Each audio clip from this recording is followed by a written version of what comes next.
fixed rate mortgages, 15, 30 years, stayed under 5% for 11 years. And now all of a sudden they double the rates. Well, they doubled the rates. Guess what that did? It made people quit buying homes. It made people quit selling homes because for 11 years they had 5% or lower rates. You have millions of people that have an interest rate that is literally less than 5%. And now you got 7.5%. And it doubled. It literally went from 3.5 to about 6 in about 3.5 months.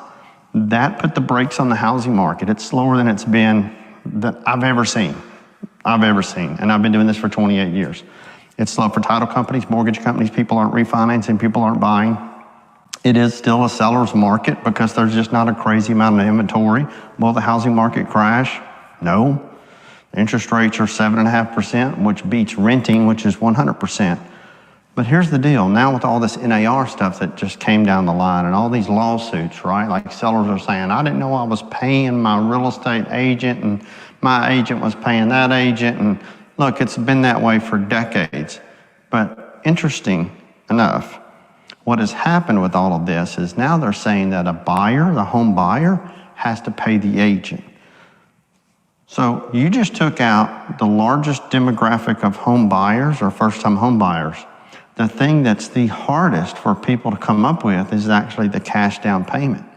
So you got closing costs, you got a home inspection, pay for the appraisal. Now I got to pay for a real estate agent, your down payment, your closing costs, the appraisal, the inspection. I got to pay for an agent. So that kind of makes buyers out there go, well, maybe I should hold off. Maybe I should wait. Maybe I shouldn't buy a house. Hell, I can't afford to buy a house if I got to pay an agent 2 or 3% of the purchase price of the house. So that's kind of what's coming down the line.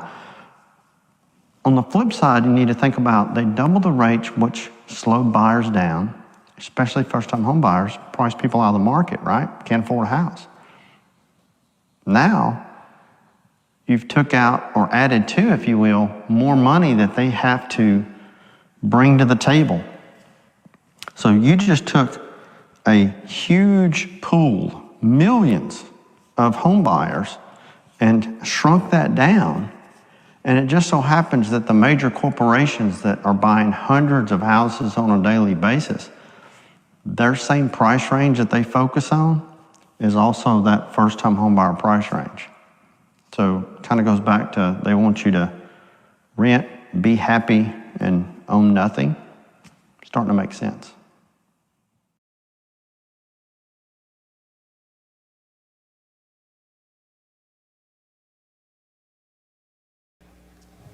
Heavenly Father, we thank you tonight for all your blessings. You said in all things give thanks. So we want to thank you tonight for these mighty machines that you brought before us. Thank you for the Dodges and the Toyotas. Thank you for the Fords. And most of all, we thank you for Roush and Yates partnering to give us the power that we see before us tonight.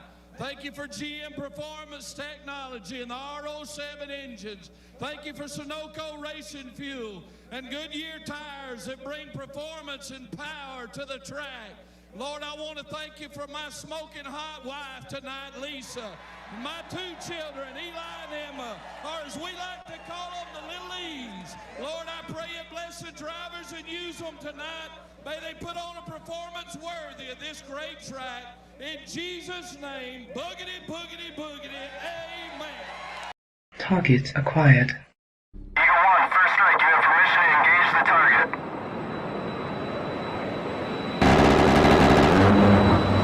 Warning, the following video contains explicit language which may be offensive to some viewers or inappropriate for children. The content within this video is intended for mature audiences only. All right, ladies and gentlemen, here we are. We're back again. Welcome to the show. How the hell are you? Let me open up the chat and see who all's here. Looks like we had Agrillipus being first. That's good. It's good to be first. We have Michelle. Michelle is maybe still in the house. She may just be doing a drive-by. Doomerang is here for it. All right. We had Robert Demita, Doomerang, and Mara Kate so far. That's awesome. Great to see everybody. How you guys doing? It's Monday. Hope nobody has a case of the Mondays. But it's always Monday's a heck of a day, man. It's a heck of a day. A little bit different on the intro today. To be honest with you, I was running a little late, and I had was having a meeting with my wife, and had some stuff to go over. One of the businesses we're buying really quick, and that turned into a little bit longer than that, and so it is what it is. Welcome everyone. Welcome to the show. Now, normally the day shift used to be all about business, news, some social issues, that kind of thing. But really, more or less, I kind of just, kind of stayed in my lane on that. I kind of got away from it for a little while, but that's okay. At the end of the day, it is my show, and we'll do what I want. That's how that works. That's how it's always worked. So, I saw earlier that the great Glenn Lawrence was live. That's good. Good to see that he's getting out there, getting some stuff done. Looks like Flow State may be live. That's cool too. I haven't actually. I have not been on Flow State's channel in a while. I need to. The thing is, I just don't stay up late enough, I guess, for one of a Flow State shows. Got out and did some fishing this morning. Beautiful morning. Unbelievable.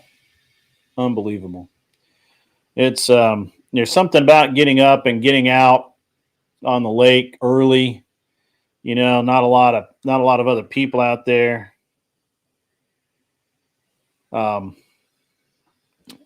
Just having a great time doing stuff. Trying to catch some fish.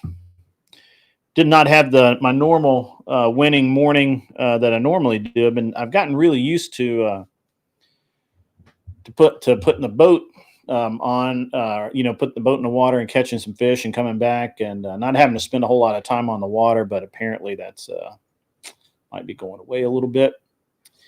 Boat stream, actually, I'm trying to figure out how I could do that. I think my phone would work. I just got to remember to take gear with me. But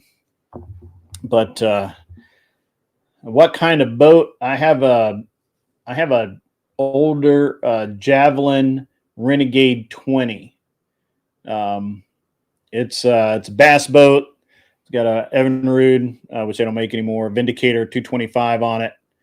And it is just, dude, it kills. So awesome. It is running a little slower than last year, so I may need to get the carbs checked out or something on the motor. What I really want is I want the motor to blow up so I can buy a new motor, but unfortunately the motor is a really good motor, so it's hanging out.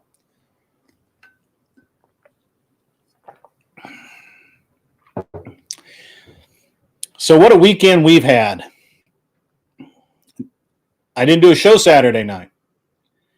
I had to go Saturday morning. I had to go do a site inspection on another company that we're going to buy, or a company we're going to buy. The site inspection required that I drive quite a bit, and then and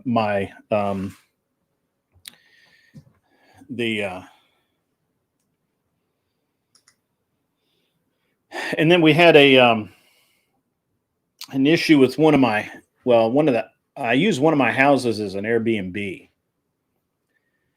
and I think some rodents have chewed up some wiring. So I got to go tomorrow morning and meet an electrician there and get that all done. But I had to divert on my way back and go to my Airbnb and check it out. It was fine. It's just, when we have just one circuit out in the house, it's fine.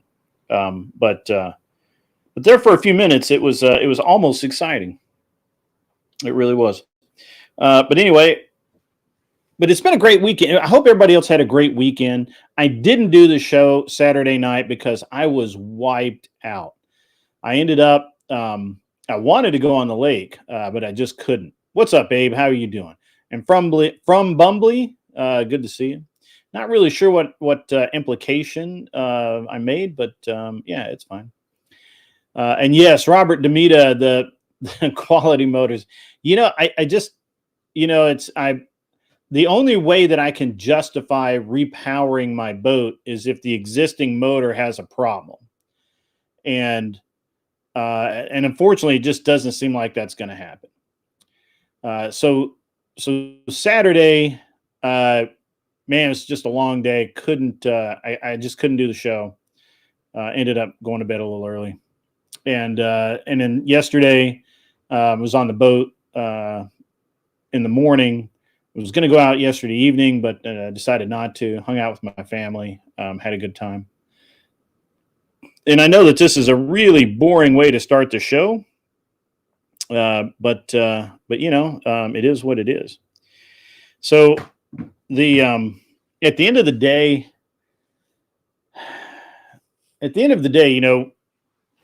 life can get pretty busy, right? We've got so much going on that it's hard to keep up with the news. It's hard to keep up with what's going on politically. I did notice that Monday, or maybe it was last night, Sunday night, I forget. But Radical Coder and Rob Noor went at each other again. And once again, Radical Coder had, even though he was given all of Rob's positions, all of Rob's notes and everything, like a long time before anything went down, he still was unprepared. He was still using Chat GTP or Grok or something to look up what he should have had right in front of him because Rob gave him everything he needed to know. And poor Ryan, that tortured soul. That guy needs to quit trying to debate first. He's not very good at it. And second, he's not really doing. He's not looking good. Not looking good on this deal. So Ryan's a good heel. We were throwing stuff at him. Yeah. At least he doesn't. At least he doesn't spurg too badly, right? And he got his hair cut, so he doesn't look like a juvenile delinquent anymore. What's up, Logical Spark? Good to see you. Good to see you. So, but I mean, it was interesting, right? Like the whole thing with Rob. Rob literally dismantled this dude. Like every time the guy would make a point, Rob's like, "Yeah, but okay," bam, just nailed him. Just absolutely nailed him. And it's I don't know. It's just really interesting to me. But I wish I'd seen it live. I was busy, couldn't watch it, and so we're it's kind of petty. He is petty, Robert Demita. That's true. But worse, it's not just that he's petty. It's that he constantly asks for proof, and when you ask him for proof, the proof he gets is just a biased ChatGTP article from some news organization or something that is usually an opinion piece, in that if you actually read the article, tends to actually contradict what he had to say. And that's okay. But I thought it was good. What I've seen of it, I haven't watched the whole thing. I can't wait to finish it out, because it looks like, and somebody, you can go ahead and tell me if this is the case, it looks like Rob just blows them out. It looks like Rob literally dismantles this guy point by point by point by point, death by 1,000 cuts, and at the end of the night, Coder is sitting there just, acting like he didn't do badly, but, in reality, got his ass handed to him. That's what I guess. You guys can let me know if I'm right about that. But anyway, so if you guys were here Saturday or Friday night for the debate show, you had a great time. It was a lot of fun. If you stayed after the winner, if you stayed after, you got to see Kinetic Kel come on and just be absolutely I'm not even really sure what you call it. Like, it's super high energy, but also kind of spaz. She's just kind of a spaz, and but really funny, and really had a good time with that. And matter of fact, it was suggested to me, and I have since passed this on. I'm going to mentioned to Brian whatever that he should have this Kinetic Kel girl on. I think that she would be really good on the show. Maybe that connection will work out. It'll be very funny if it does. The show was great. You guys were awesome. The everything about the show the other night was just killer, just absolutely killer. Really didn't have anything that I was really unhappy about. Just need to get the champ paid, and be good to go. And yeah, and now I guess kind of ramble, kind of just kind of been wandering around here a little bit as we're opening, just because people are still coming in, and time to get in here before we start on anything too seriously. Yes, I would say that Rob is very good at calling, especially Coder, out in real time. 100%.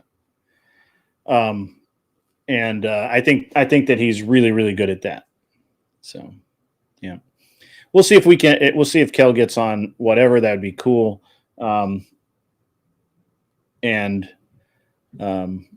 Always out to help somebody.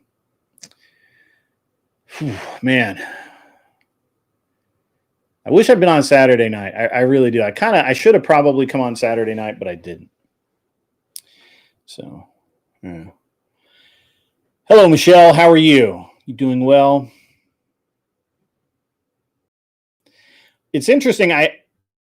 I'm waiting to get this video from Florida that we shot, that Glenn and I made with Gia McCool, and I want to get that posted and start doing some promotion. And I think it's going to be really good.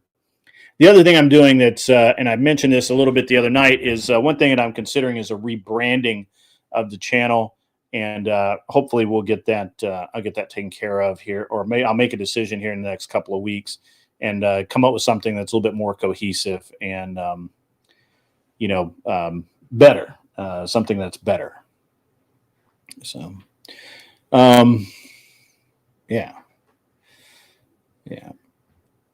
But yeah, I mean, it's just a good weekend. Like I'm glad that I didn't do the show on Saturday, and kind of in retrospect, because I'm just so relaxed. Everything's great. It's just wonderful. Looks like DebateCon is going to happen in Nashville. I need to follow up on it. I'm kind of out of the loop on DebateCon right now, even though I was supposed to be really helping out with it. It just hasn't happened. I've been really busy with a lot of my own stuff. Coming up, obviously we have, I don't believe that I'll be debating tonight on the Reverie. So that's, I don't think I'm going to debate on the Reverie tonight. Maybe we'll see what the subject is. If so, there'll be an announcement. I do need to, I do need to get into a good debate. Like I need to get something set up. I haven't really done anything since the Okana Boy thing. Kind of feeling aggravated about that. Need to make something happen about that. Don't really have any special guest scheduled for Wednesday night just yet, but I'm working on it. I'll let you guys know if how, when, and where we get with that. And there's probably some other tidbits that I need to go over, but I'm kind of drawing a blank right now, to be honest. I'm kind of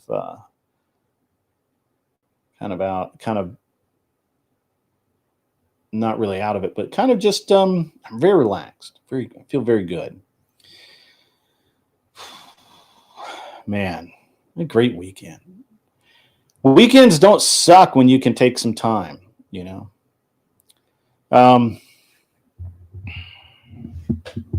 What else has happened out there in the wide world of the internet? Well, I mean, honestly, it was kind of a quiet weekend, wasn't it? Other than Rob facing off with Coder, there really wasn't just a ton of drama going on, which I like. I prefer that. Or at least no drama that I was involved in.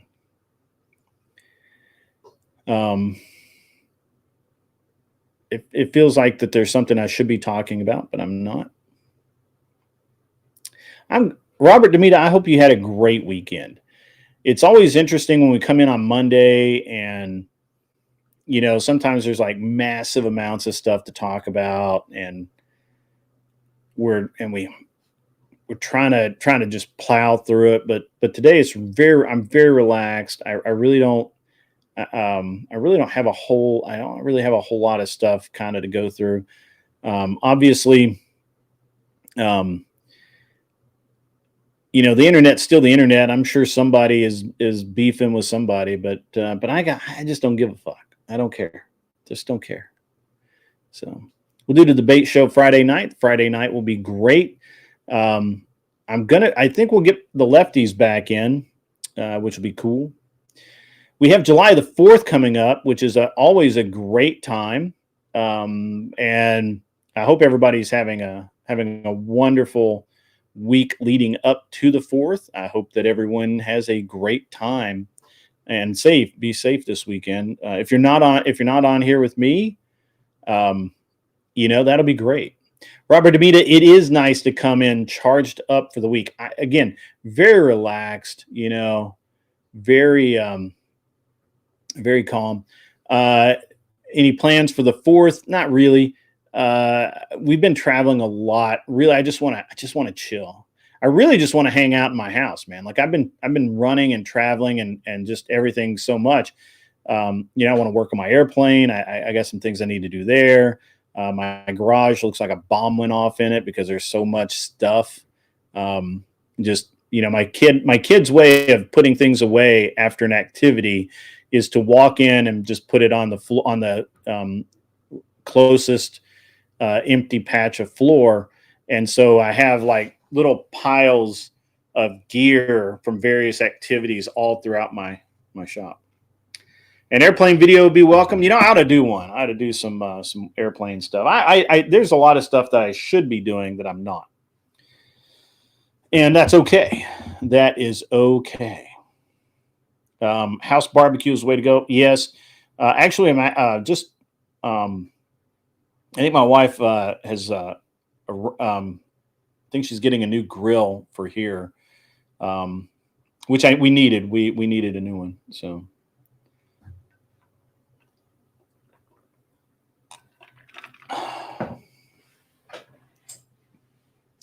that's right. The floor is the biggest shelf in the house, according to all children everywhere. That's very true. That's very true. What's really nice is the news is kind of playing along. There's really not a lot of like super awesome, extra complicated. There's just not a lot of drama going on right now. I mean, any more than normal, right? Obviously, we got stuff going on in my town. The school board just met to discuss a $6 million budget shortcoming. So they're shutting down 2 schools, which were alternative schools. And there's some people that are unhappy about that because obviously those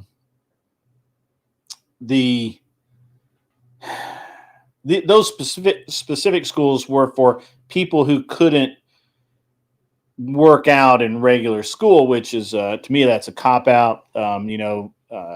Can't work it out in regular school, just do homeschool. It's very easy, simple to remember. Abe Dinkus, I'm sorry that you're off of chat, but I'll be here if you need to chat, man. Come on back if you feel like it. In business, I think things are going pretty swimmingly for me. I don't know about anybody else. Trying to get these businesses bought, but unfortunately, right now, man, it is just tough. Also, there's a lot of interesting stuff going on. One of the interesting things is, like, I played a clip the other night, or actually Glenn played a clip the other night when he was on my show, and I ended up having to do I got somebody copyrighted me like a fucking idiot, and I'm not even sure it was a company that actually had actual rights to the material, but I simply pointed out that it was fair use, and I just got a notification from YouTube confirming that I'm right and they're wrong, so suck it. And that's what's up. Man, just, normal stuff, man.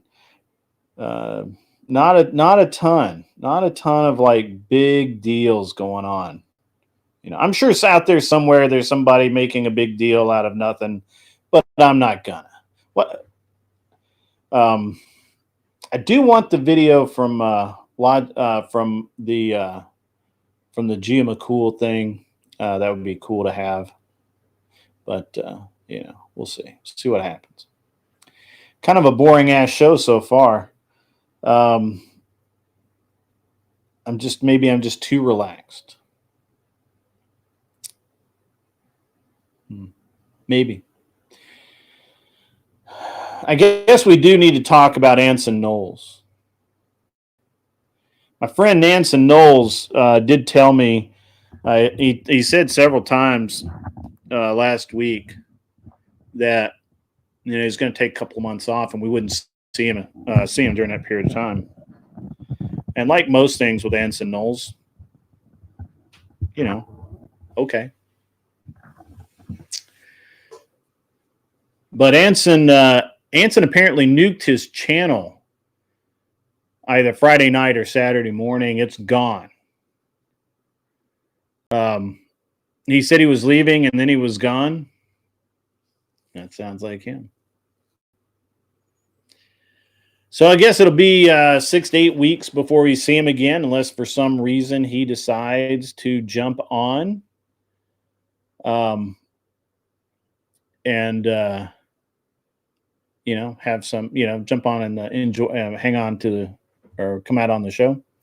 What's up, Simperius? Did I hear CT this morning? No, I was out on my boat fishing.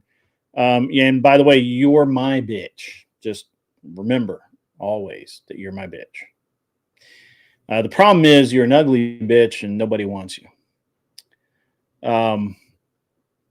Yeah, Michelle, he didn't actually just leave. He nuked his channel. Like, his entire channel's gone. It's gone. It doesn't exist. 13, that is kind of true. Anson did say that one of the reasons that he left was because, he's spending so much time on the internet. He's really not dating or being social with various, people. And that is a risk you come into. And that's one of the reasons why I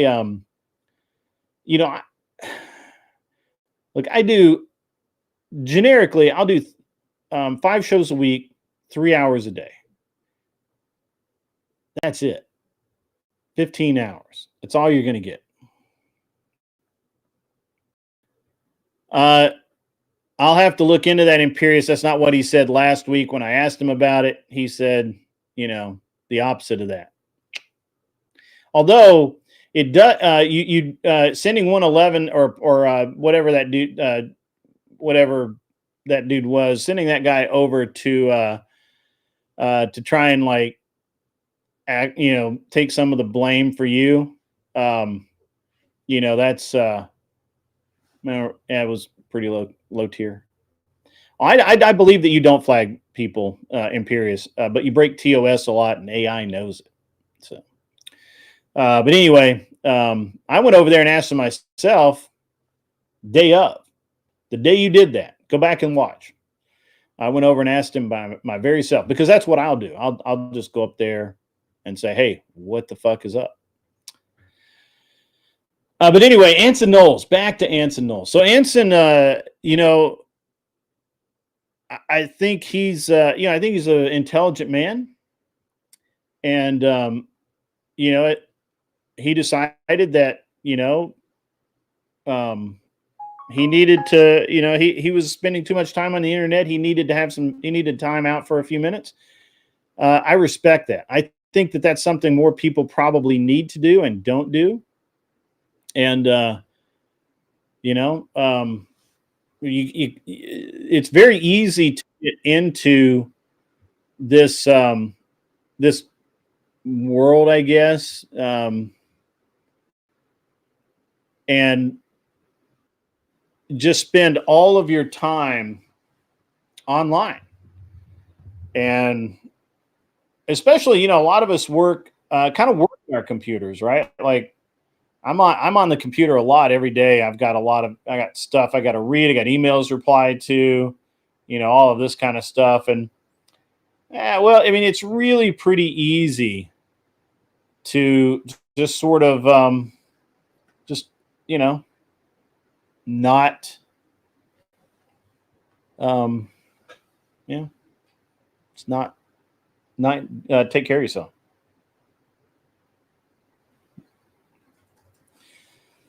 So yeah.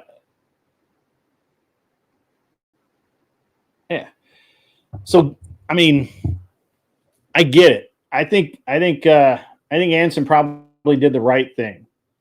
I think if he felt like that he wasn't interacting in the real world enough because of the amount of time he was spending on the internet, he's probably right. And he's and now we'll miss him because he was added a lot of lately. He's added a lot of like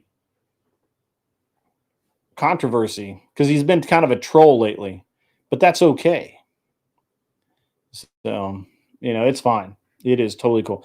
I am sad he nuked this channel though. That was that's rough, man. Nuking your own channel. That's crazy. That is crazy. So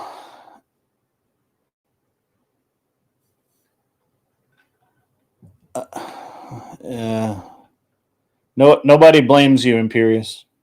Nobody actually talks about you.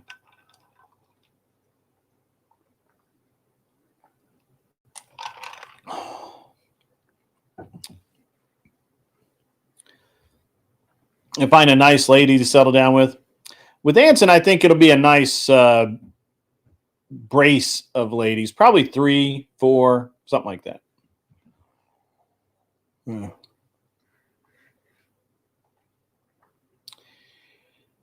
Man, I'm just too relaxed today. I can't get wound up about hardly anything. So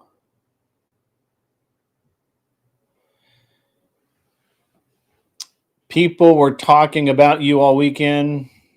Where? I don't think that's true. I don't think that's true at all.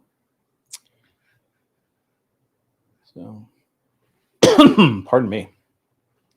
I hope you're feeling better, Michelle.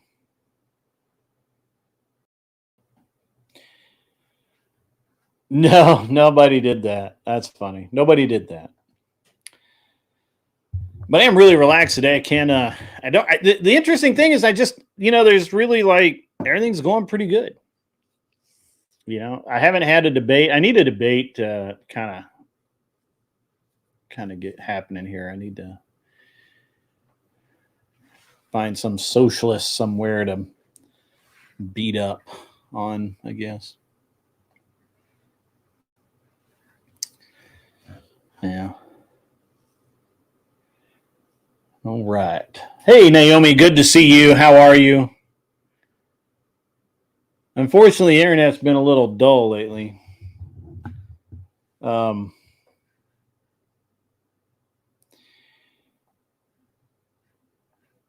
I'm being a little dull today. Did get out on the boat, though. The boat was awesome. Michelle says, I'm just angry about how sick I am, so I'm ignoring it. And I'm translating Danish research so that I can make my children's teachers and doctors read it because we are underdiagnosed. That's interesting. Usually it's overdiagnosed. That's interesting. You fly out to Alabama, can go polish Mikey's leg, his third leg. That's what I think. That's what's up. Clover Tack is probably, I think it's Gun Con or something like that this weekend, so he's probably doing that. So apparently, Chaotic Kel just watched some whatever clips because she had never heard of whatever, and apparently she watched some clips and says that shit looks like a war zone. Yeah, I guess it kind of does, right? I guess it kind of does.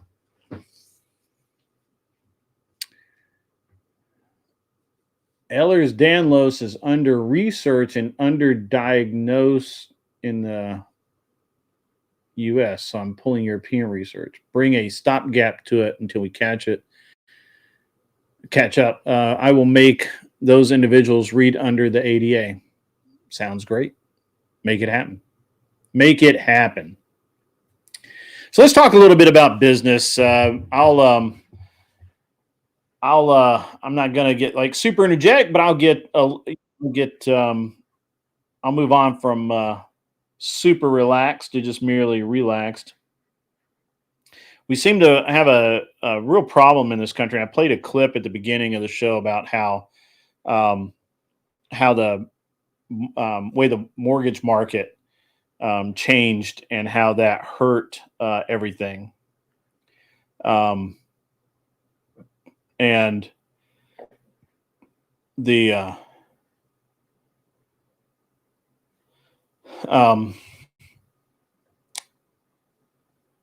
and I still don't think most people really understand what it really takes to do some of the things that we have to do, what we need to do.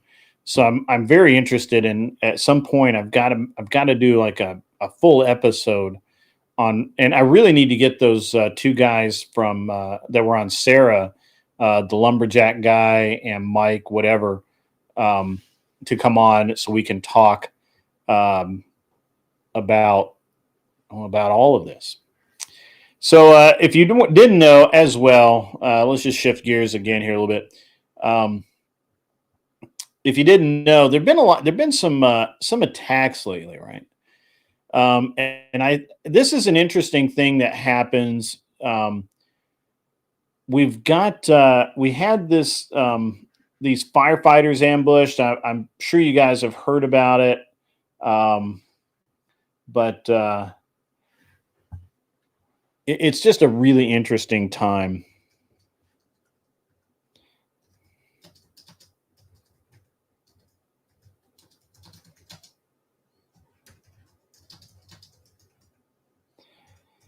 Sorry, guys, I got to answer this. Apologies. Bad form, bad TV, and I know it.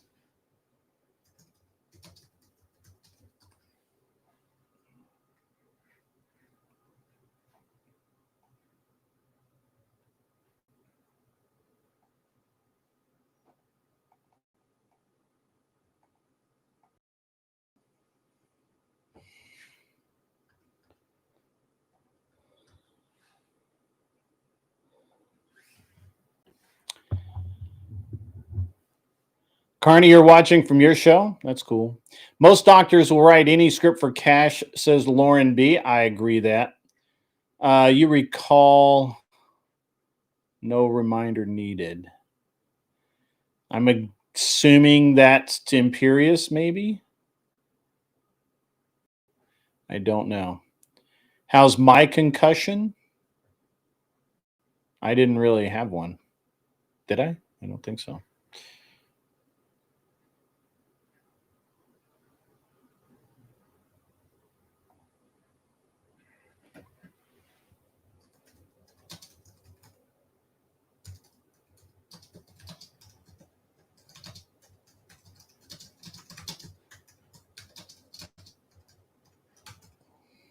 Apologies, guys. Again, once again, it's bad TV.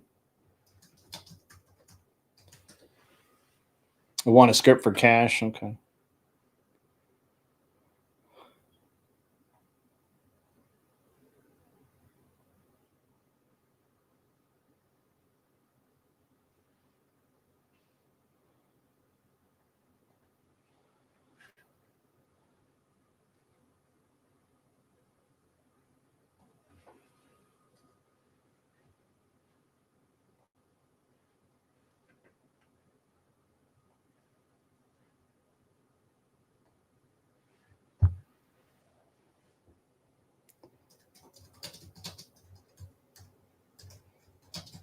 So, guys, this is really bad TV. I'm sorry.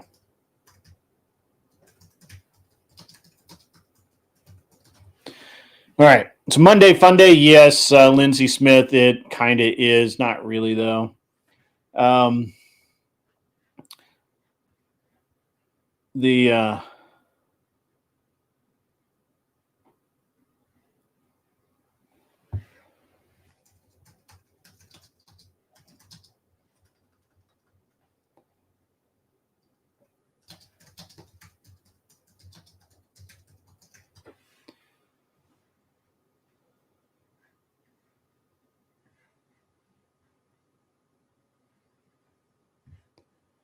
I'm not wearing the Dapper hat. I'm sorry.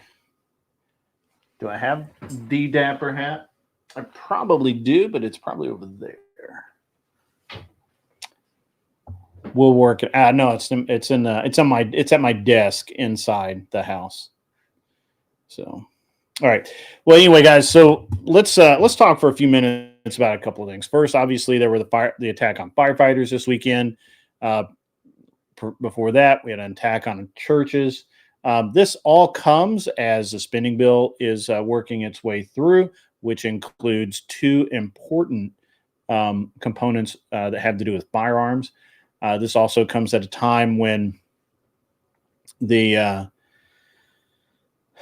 been clarification on a lot of different things involving firearms. So it looks to me like definitely these units, these issues are not related to anything in any like massive conspiracy theory, but they will be used as part of a massive conspiracy theory.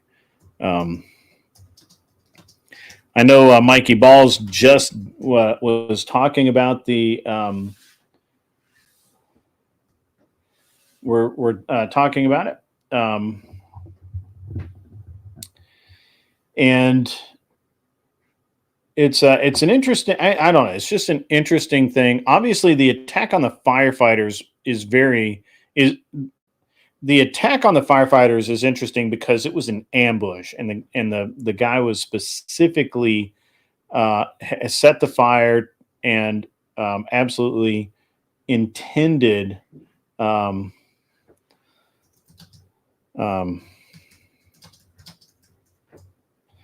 to attract first responders and ambush them, shoot them. Yeah. So I'm not really sure. I'm not really sure, what the Sorry, guys. This is terrible. I'm actually not really sure what the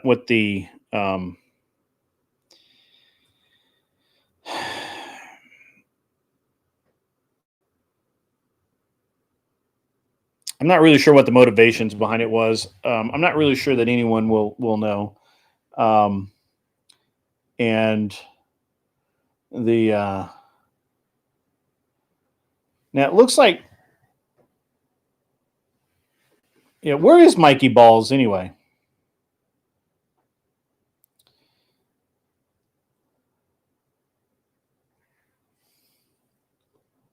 So obviously this attack with the brush fire, no firefighters were injured, just some gunshots. Law enforcement was obviously called. You know, a suspect was arrested.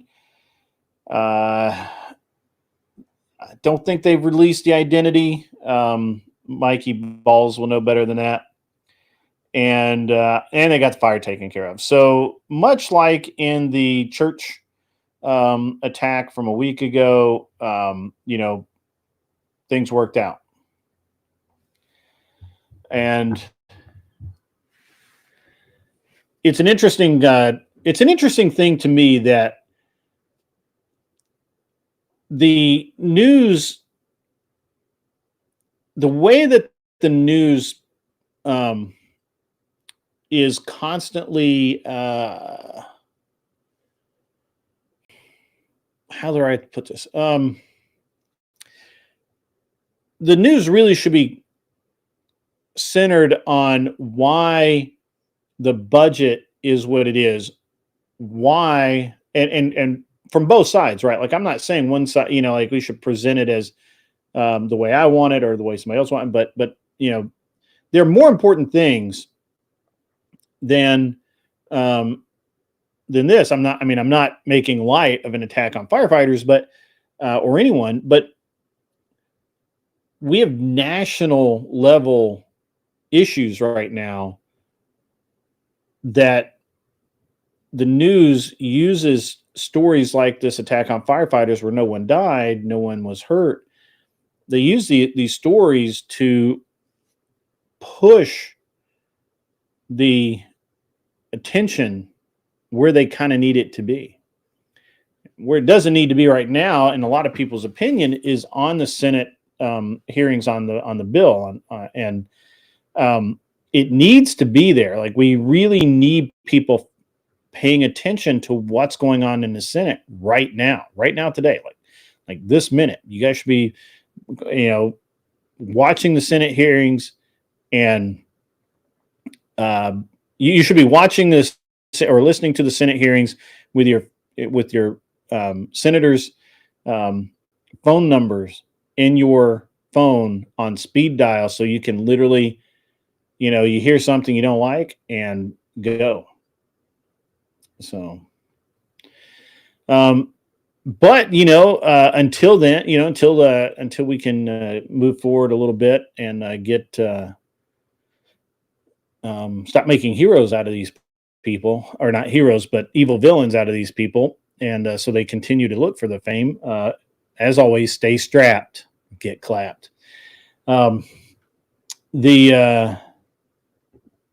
Man, it's just bad TV today. It's not going to be one of my better shows. It's okay.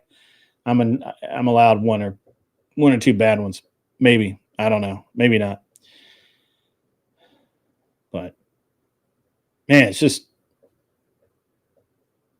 what is going on with people? We really need to understand, you know, what's going on with our politics right now, with our country, with our leadership, or lack of. So yeah.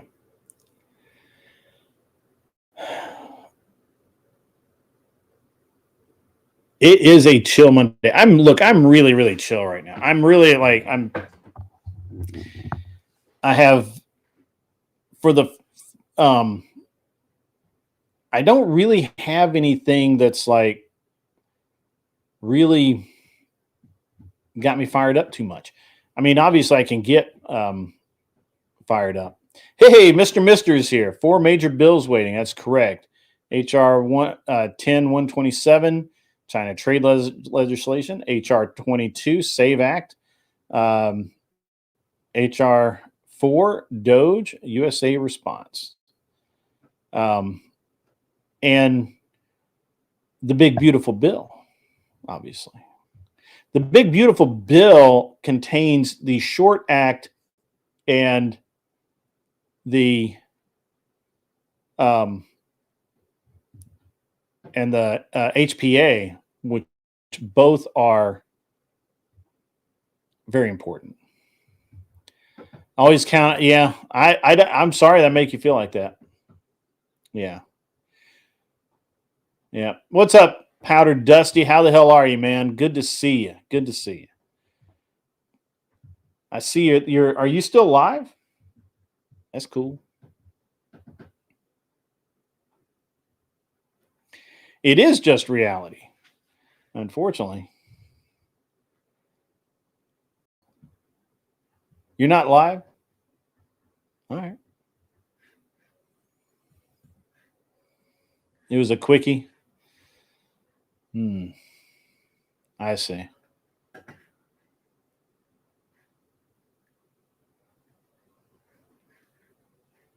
It is a very relaxed, chill Monday show there, Dusty. How the hell are you? You doing all right? I sent you the link over in your Discord. You can come up. We'll chat for a few minutes.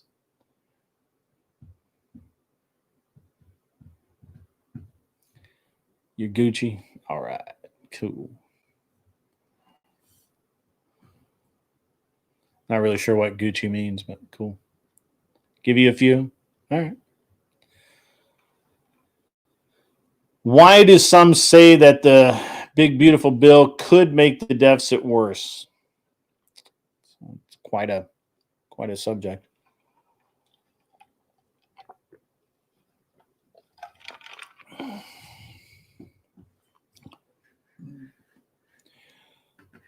Well, I guess the first thing you kind of got to start with is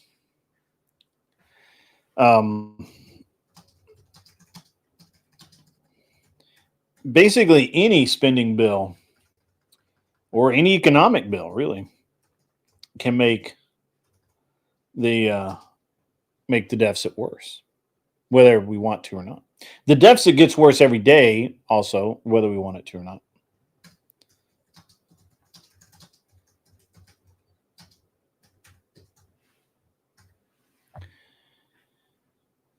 Some say better, some say worse. Well,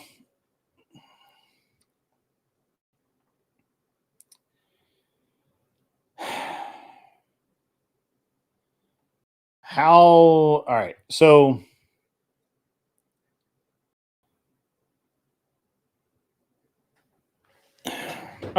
first, there's a lot of spending in the bill.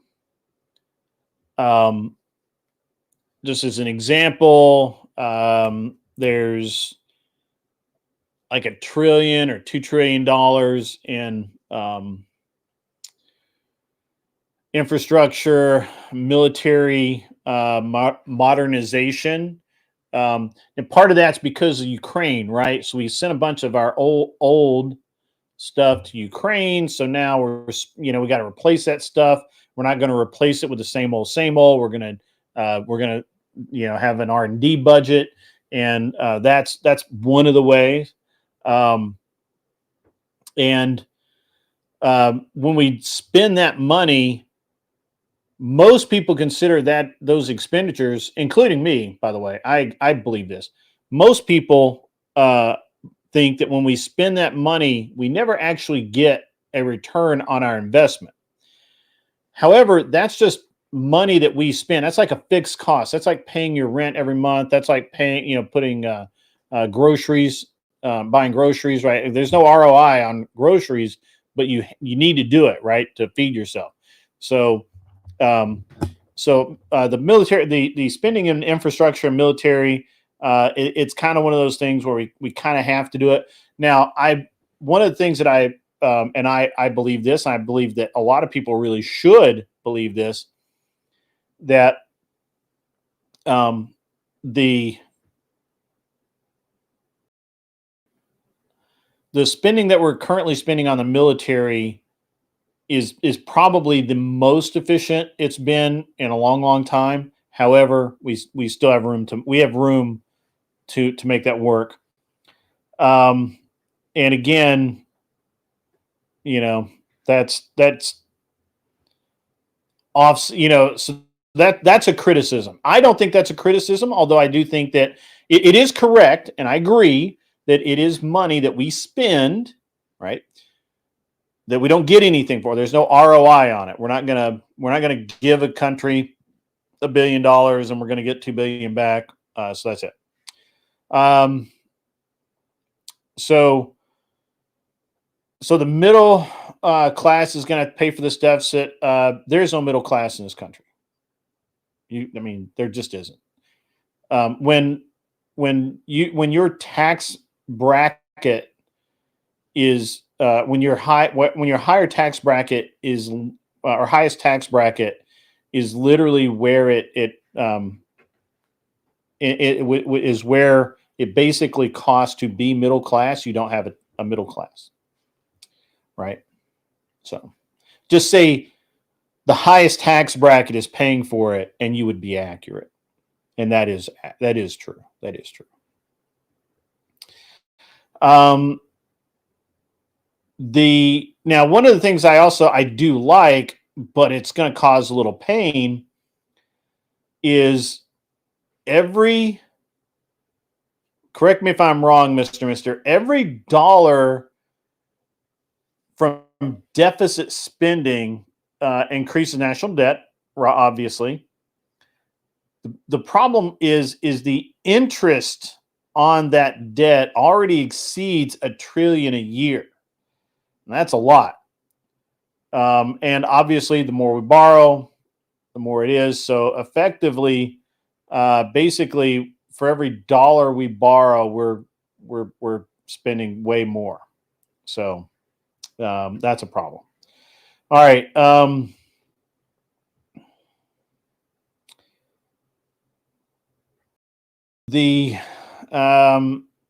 don't know. I don't know if it actually. I don't know that it actually removes the pay-as-you-go, the pay-go standard, but people are saying it does. I don't know. There's an expansion for some entitlement programs or subsidies, most notably rural broadband. There's a Medicare expansion. There's more farmer subsidies to make us less reliant on foreign food, and veteran care. So there's basically four places where we actually increase what would be considered subsidies and entitlements. Obviously, those add recurring or monthly spending without any guaranteed offset, right? So there's not money coming in to offset that. So there you go.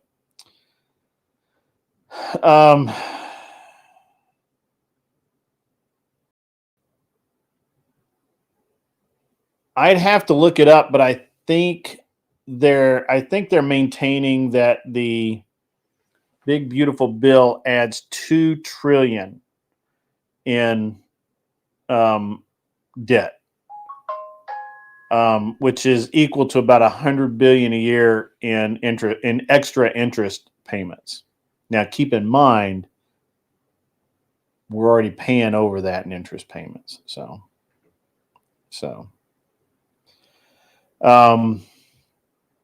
However, if it is enacted and we can keep the reins on government, the infrastructure creates jobs, right? for every person, for every mile of freeway they fix, that's a lot of jobs. More jobs, more taxes, more tax revenue. So it's not a zero-sum game, unlike people like to think of. Defense spending, I kind of covered that earlier. In theory, that adds to economic stability. I don't know. And let's see. Tax cuts generally fuel growth or feed it, and expand the tax base. It's not a one-to-one, but whatever. Now, kind of a drop in a bucket.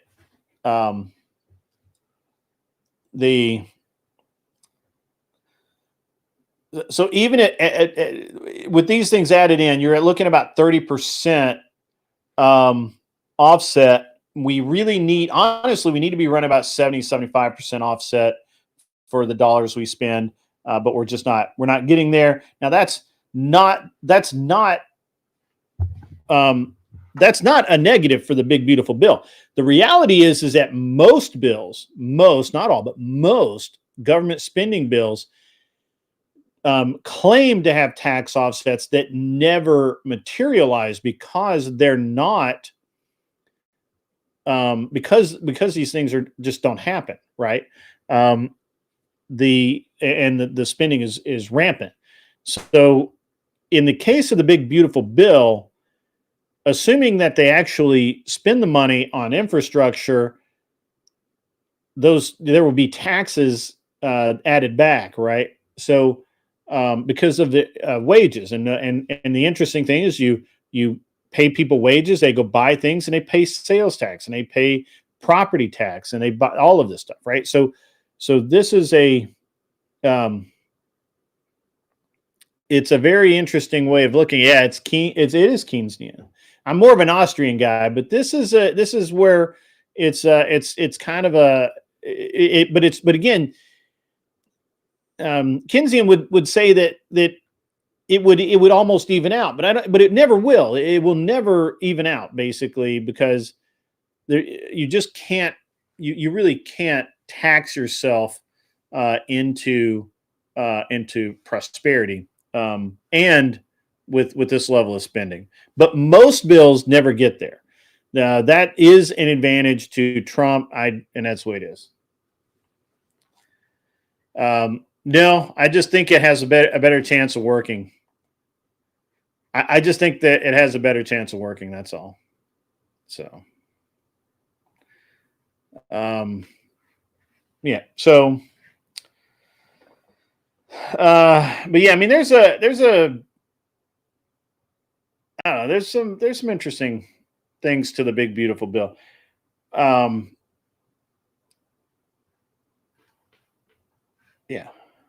Anyway,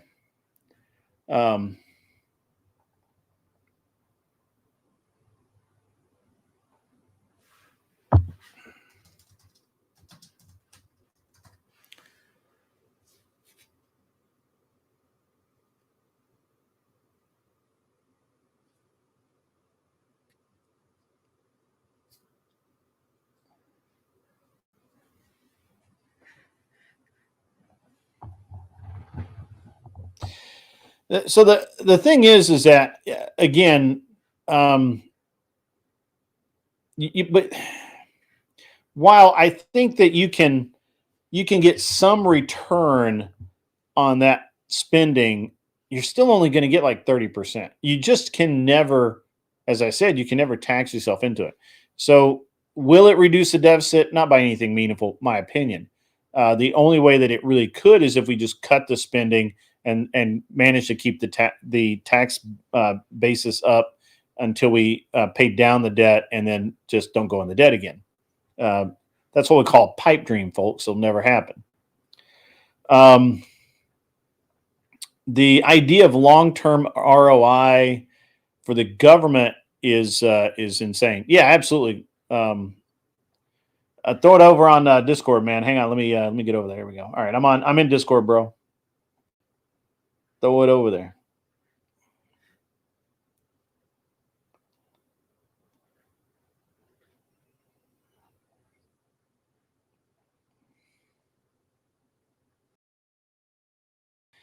So to me, there are two things that are most important in the big beautiful bill that I think that are worth it. One, the Short Act. Second, the HPA, the Hearing Protection Act, as it was originally written. Both of those things are very important to me, and I think honestly to most Americans, whether they realize it or not. And it is it's an interesting thing. Well, that's weird. Lindsay, I would let you up, but I'm afraid you and Flow State will get into a fight.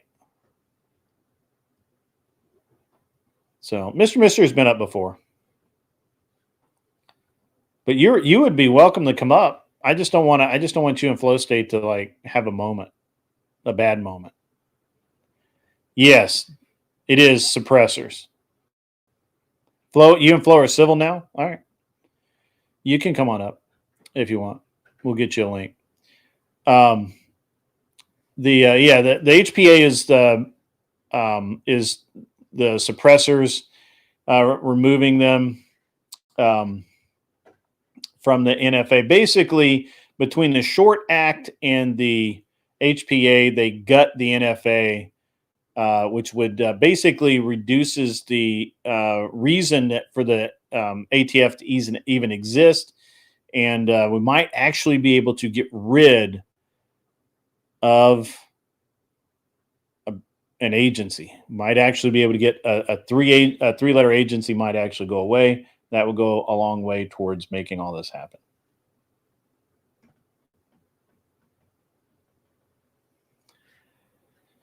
So, but those are really the two important things to me. Everything else, so here's the deal.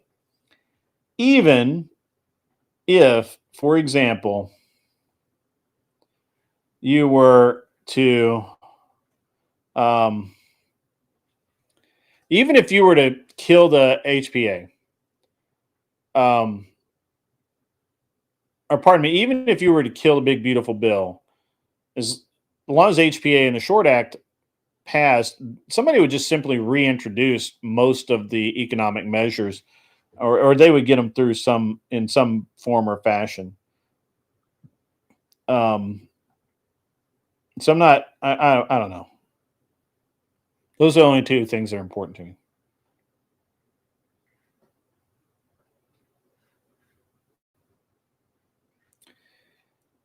Flo's not even up yet. He did have a quickie earlier, so that's something.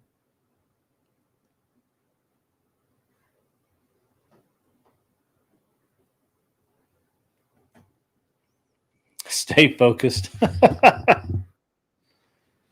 right. All right, let's see what we got here. I've seen this before. The U.S. debt clock. That's pretty good.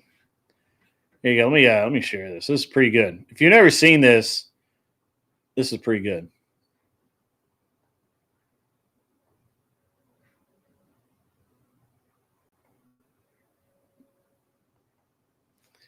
So that's the debt clock. And this tells you, kind of, if you look at it, you can see all of the different aspects of it, right? Like how much the debt is increasing, how much the debt per citizen is. It's pretty insane, right?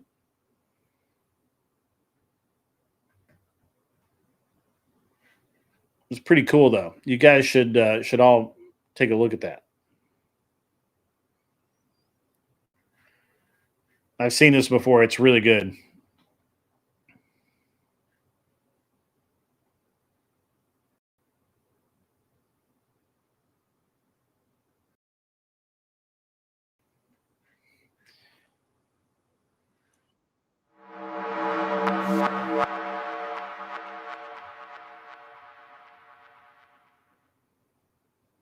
A to Z just subscribed. Thank you very much. Appreciate that. Yeah, I've seen this before, Mr. Mister. It's pretty good. It works out.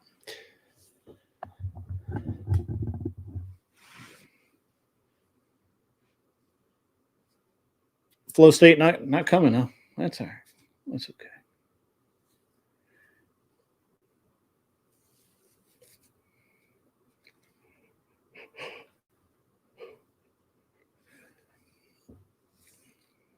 This is why you shouldn't trust the government with your taxes, folks.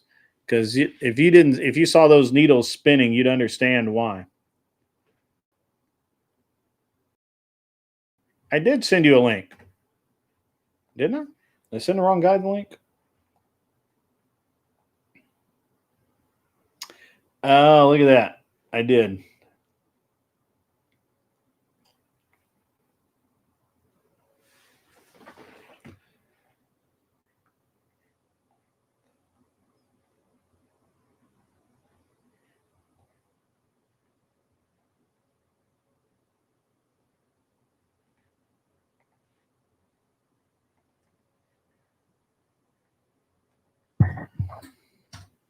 Now you got it.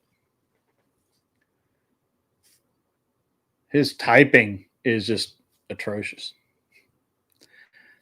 Michelle, are you feeling better?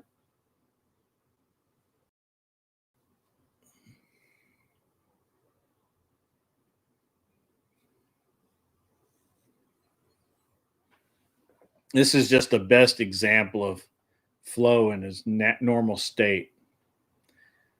Well, I'm sorry to hear that, Michelle. I'm very sorry to hear that. Flow should be up any minute now. Then we'll chat.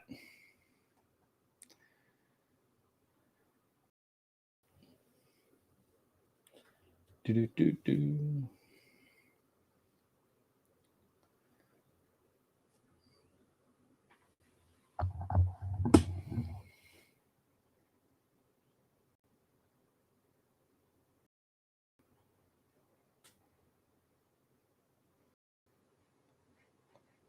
Anyway, yeah. So does that answer your question, Lindsay, about the big beautiful bill and the economy and all that?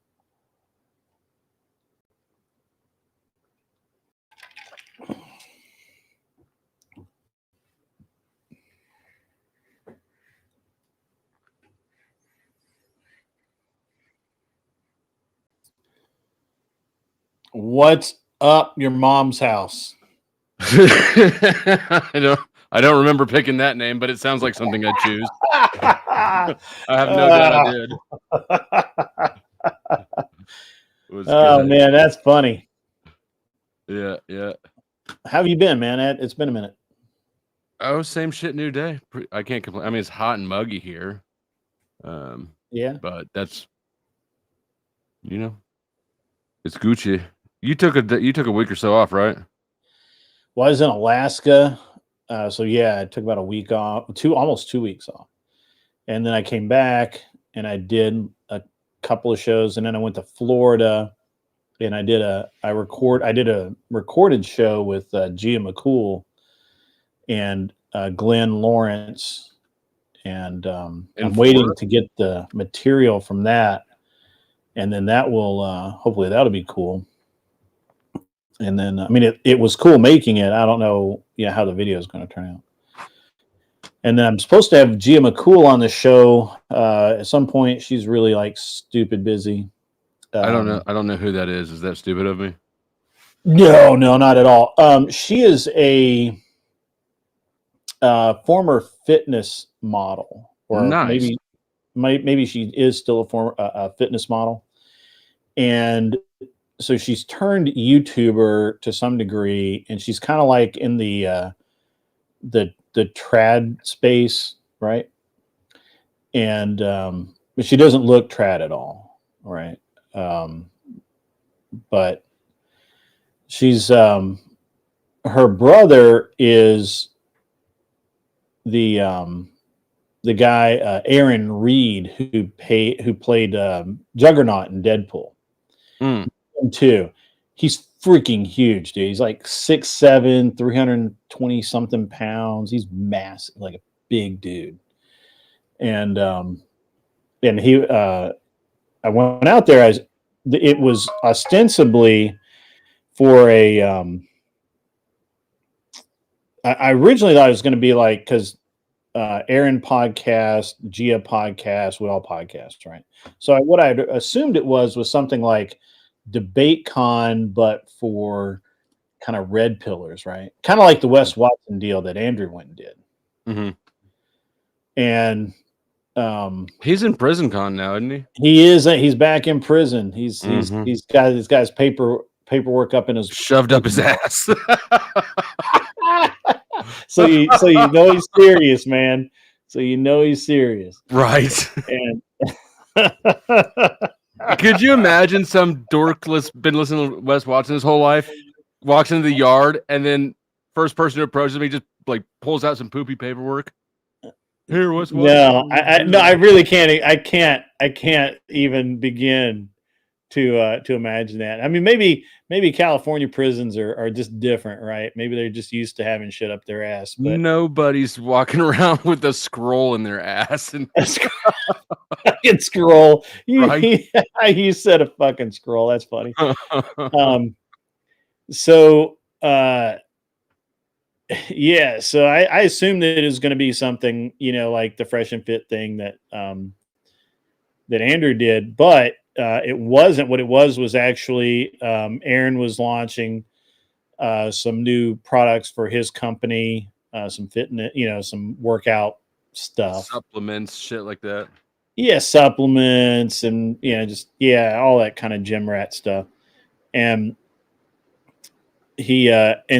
and it was being combined with Gia was going to be there, and so they were going to kind of combine it.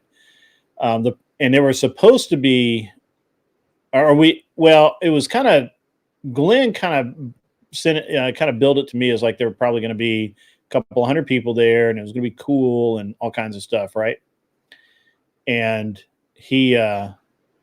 but when we got there, it was like way fewer people. They were all either gym rats or fitness models, which is cool, but there's also nothing wrong with cool. that.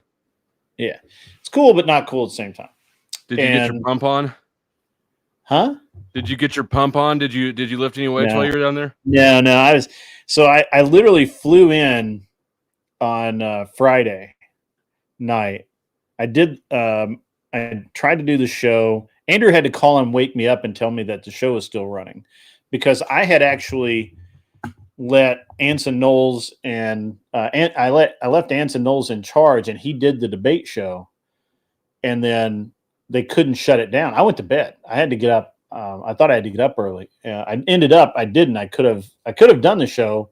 It would have been really shitty because of the internet, how bad the internet in the hotel was, but I still could have done the show. However, the on the other side of it,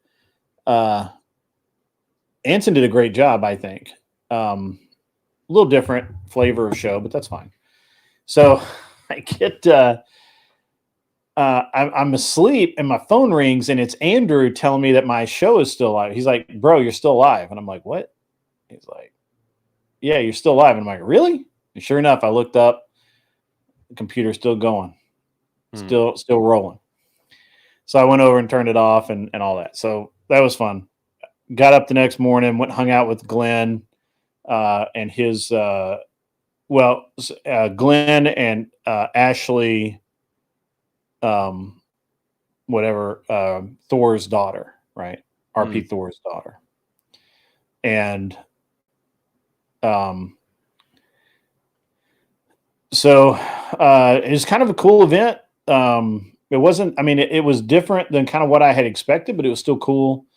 And I thought we were going to end up making probably like, 3 or 4 hours worth of content. We ended up making like 30 minutes. Like, it was kind of different, but. Did you get contact info for all the fitness models?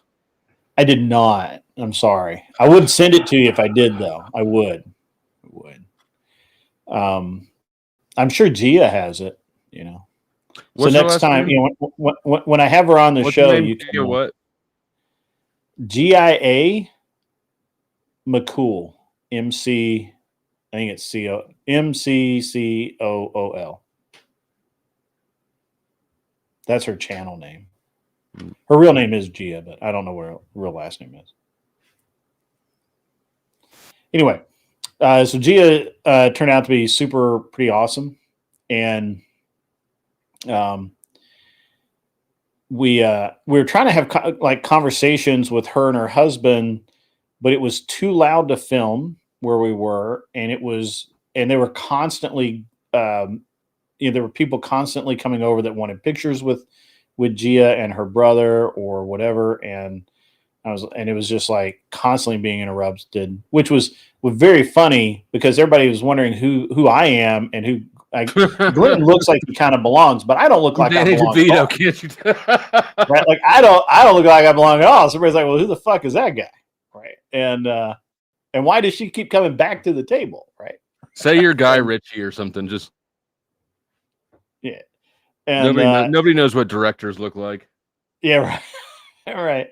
And so it was really cool. We finally sat down and had a really good kind of short interview about Glenn had some some marriage stuff or relationship stuff. I forget what the exact questions were, but we just kind of ran through the prompts, and Gia's editing it, and hopefully I'll have the footage maybe this week, and it'll be cool. We'll get it up on the channel and see how it works. And then I've been trying to get her on my channel for a minute, but she is ridiculously busy, and because of all the promotion stuff that she does. And so we'll see when that happens. The coolest thing about her, to be honest with you, is that Rollo hates her. Rollo Tomasi hates her. So I'm like, yeah, well, you got to be cool if Rollo That is not the coolest thing about her. The coolest thing about her can't be a dude's opinion of her. No, well, I mean, to me, what do I mean? I don't know. But anyways, I subbed to her. Okay, cool. I'll tell her that I'm driving traffic now. Mm-hmm. So you can say that your main sponsor is yeah. Yeah, that's what it is. But that was cool. So I did that. Flew out Friday, flew back Sunday morning. Got back. Did last week's shows. Did the debate show Friday night. The debate show was lit the other night. I'm really surprised you haven't come on, but the debate show is really cool. And the what time do you start? It's at 8. Starts at 8 on Friday. Eastern. We go to about 12:30 Central time. I'm on Real People time. Yeah, I'm on Real People time. Right on. That's good to know. And but yeah, and then Saturday night I was just beat. Like I had to get up early Saturday morning at so I finished a show at like maybe midnight 30, maybe 1 o'clock. And I got to bed. I don't know what time I got to bed, but I went to sleep. I had to get back up at 5 because I had to drive over to Knoxville to look at to do another site visit and sit down with the owner of this business. Glass business, the glass company. Yeah, the glass business. Yeah. So I had to go do that, and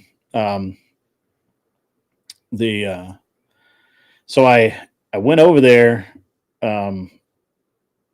and Saturday morning, and it was just on the way back. I'm having I guess on the way there, I was having the girl that cleans my Airbnb try and figure out why the kitchen lights weren't working. And she couldn't figure it out. So we had to drive from Knoxville to Winchester and check out the house. And it looks like maybe some animals ate some wiring or something. So I got home about 6. So I've been, just going for like 12 hours. And I'm like, dude, I'm racked out. I don't know if I can do the show. I went and laid down on the couch. Not really laid down, but I got comfortable on the couch, dude. And I passed out. I was gone. And I was like, yeah, I'm not doing a show tonight. There's no fucking way. So that's what we became YouTubers for, though, right? So that we'd be beholden to no one except for our own whims. I don't even have a schedule for myself. I know. I try and keep a schedule, but it was it's one of those things where I was just like, I want to do the show, but it will be a terrible show if I do the show. Mm-hmm. So, and then I spent a lot of time on the boat this weekend, out fishing and stuff. So, but I didn't even go on Sarah's show. What's that? It's the hard knock life, right? Yeah, yeah. It's rough, man. It's rough. I mean, not everybody can do it as well as me, but we're getting there. Getting there. And as soon as I get done with this, I've got to go. We're looking at some other businesses to buy, and I've told you what my goal is, right? You're gonna love this. Oh, what's that? My goal is to I'm gonna, obviously we're trying to buy 2 businesses right now, and hopefully both of them happen by the end of the year. Maybe not. Maybe it may trickle over into the following year, but we'll see. But I want to I want to buy business. I want to buy companies until I have $1 million a year in hard revenue coming in after taxes and everything. Just $1 million. Now, I'm not saying that we would just throw that in my bank account. Well, obviously that money can go. You want $1 million net cash flow. Net cash flow off of the companies, off of the businesses, right? Like not including real estate, not including anything else. I want $1 million. That's Grid, now is the perfect time to invest in Dusty Enterprises. the dustiest business on YouTube. Yeah. I mean, it's one of those things, man. It's just like, hey, Sarah the Raging Tomato is out there. Do you want a link, Sarah? We'll throw you a link.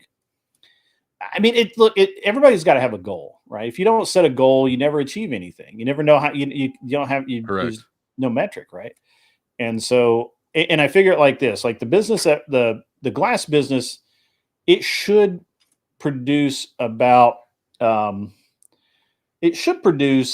my guess 400 after everything, taxes and everything, after all the people have their cut,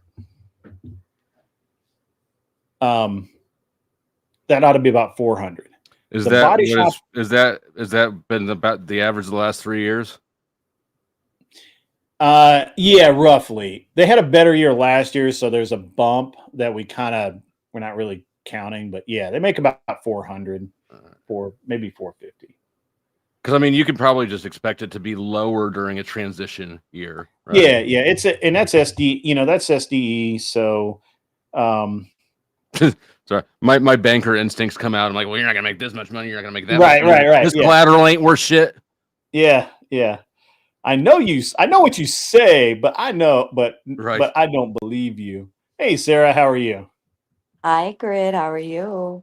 I'm good. Just chatting with my man here. Conquering the world. Man, your boyfriend. Conquering the world. Yes, we're talking about conquering the world. But it's so the body shop. If I buy the body shop, I pay $695 for it, and I want to see about $200,000 a year cash flow out of it. It might do more. It may not. We'll see. Those tend to run such tight margins.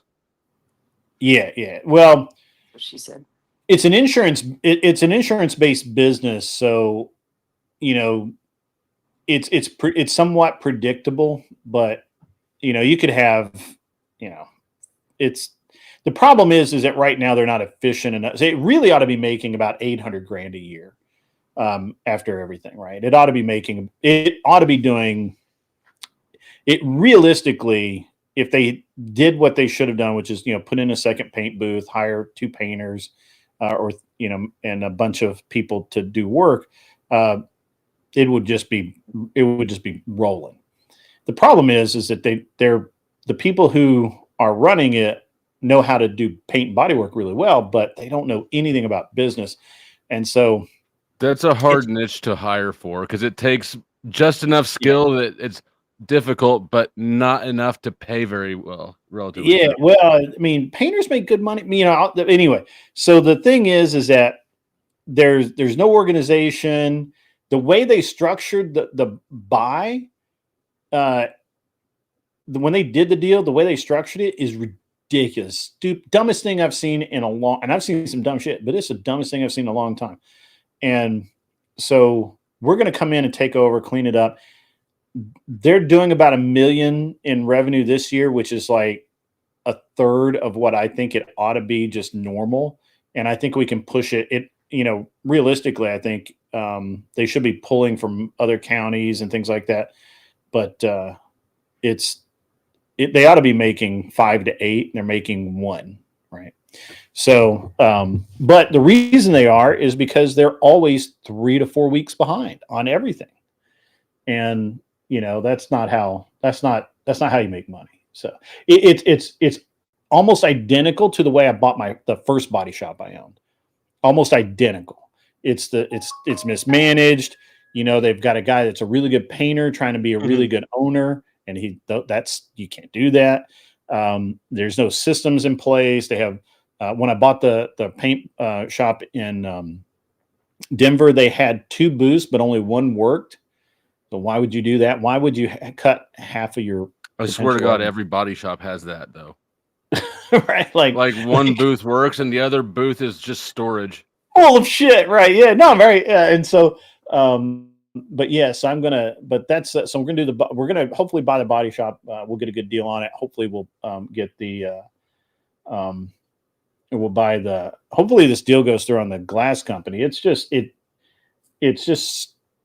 we're in this weirdness where they want to get the deal done really fast because I think next year's earnings are going to be lower, which means we would then rescind our offer and based on the new valuation, go for a lower price. We negotiate pretty hard. Does that use a lot of Chinese materials? No, actually the glass is made like 45 minutes away, and most of the aluminum comes from a mill not too far away. So they haven't been hit almost at all by tariffs. So anyway, but I'm also now looking for the next piece to add, right? And what I want is an HVAC company. That's what I want. I can't find one for sale. What you need is storage units. Grid's building himself an empire so that he has access to all necessities, everything. Well, I got a boardwalk. I don't blame you though. That's actually really smart to have your hands in each pot. Well, the thing is that now, when I was doing this when I was younger, I wanted to stay in businesses that I understood and that I could do, and so I stayed in automotive. And now what I'm really looking for is I would like to have 5 or 6 businesses that at the end of the year just net of everything, like every tax taken out, every expenditure made.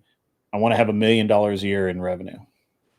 That's not a bad goal. Yeah, that makes sense. And I mean like.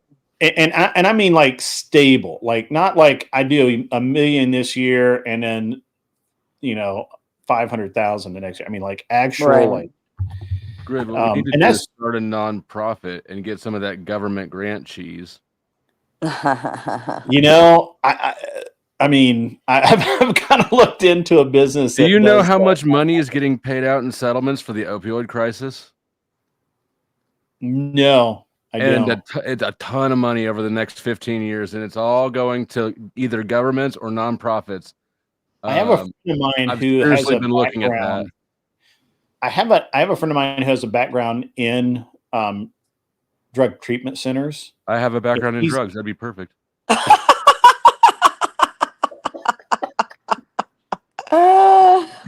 Wow. So we could borrow your customer list. Is Got that what him. you're saying? So you can sell Oh your. my All I'm saying God. is, what is more inspirational? So you're When applying for selling your.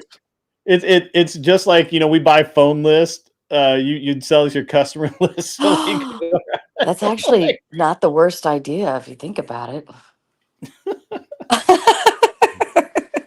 and anyway, so he's actually asked me to invest a couple of times, and the problem is that so he built a business. This is great. So he came in and he was just like the CEO or whatever, and he didn't actually own it. It was a publicly traded company, or it became a publicly traded company. It was a drug treatment and mental health center in California. It ended up had a valuation of $1 billion, and his stock was worth $1 billion or $500 million or whatever it was. That's crazy. And so he retired out. He quit, and like within because he really is his own worst enemy here, because he just kind of he saw that big number and he just pulled the ripcord. He needed to take 6 or 8 months and get the next CEO in and get them kind of figuring things out. But he didn't. And like a few months after he left, the stock tanked. It went from like $8 a share down to like 50 cents. Oops. He went from a What's it at now? I have no idea. But he went from $500 million. He went to being worth $500 million to being worth like $100 million in and overnight, basically. This is a hell of a night. Yeah, wait. It is a hell of a night, right? Think of the worst bender you've ever been on, and this is the reason multiply that drugs by- are illegal for real, though. Yeah. God, So you are think of retarded. the absolute worst bender you've ever been on, and multiply it by cancer, and that's what you get. What? Multiply. I'm going to use that. Multiply it by cancer. And that's how you come up with that. Because and he's never really recovered from that, because he's Couldn't he imagine bought having an island down in the Bahamas for $12 million to build hotels on, and then of course COVID happened. There was nobody building hotels, so I'm not sure he sold it yet. But I mean, think about having 12 million tied up in some property somewhere you couldn't get it out. Like, Think about having a problem of, oh darn, I spent $12 million. right?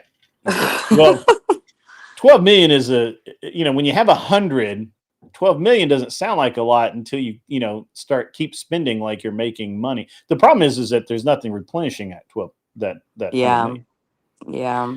So but yeah, so that was so that's the thing. And but yeah, that's what I'm trying to do. Financial advisor is, and why, Oh, how to avoid them. I tried to. So he, it's funny because I talked to him quite a bit, and I gave him a bunch of like information on how to not like just keep blowing through all of his money, and specifically how to not suck at money. Yeah, and specifically, like he had this company that. So this is how stupid people can be, right? So he bought this he bought a rifle company down in Georgia, and it was not run very well, but but the thing that they did better than most other companies is they were able to sell to police to law enforcement agencies. And they had a pretty good sales guy that was very good at it, and he should have just left it alone. He should have bought it, made everybody happy, and just left it alone, and hopefully it would have grown and he would have gotten some of his money back. But he didn't. He decided to move the company from Georgia to Tennessee. Not a big move, but it all costs money, and it was just more money and more money. And then, there's like downtime and all this stuff. And I'm like, what are you doing? Like, why would you do that? So, I don't know. It was like it was, One it's like, bad decision after another. yeah, because he was a really good administrator, right? He never actually made the money, right? He helped build a company and then cashed out his stock. He never actually he never built that, right? Like he lucked into it, right?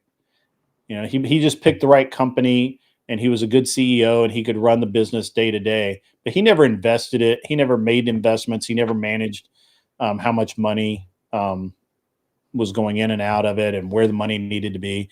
I mean, at one point in time, I think that he had, because we were talking about one day, and he's like, "Hey, would you buy the rifle company?" And I'm like, "No." He's like, "Why not?" I'm like, "Well, how much you want for it?" He's like, "I don't know, like $2.25 million." And I'm like, "Dude, it's worth $200,000. Like literally 10% of what you ask him, because all that rifle company is some aluminum and 2 or 3 machines that are used." Right. So I'm like, I would just go spend $200,000 and build a new rifle company than buy yours. You don't have anything there that's worth $2.5 million, other than the fact you've spent $2.5 million trying to keep the thing alive. I feel like unless the he had industry is pretty squashed for margin too.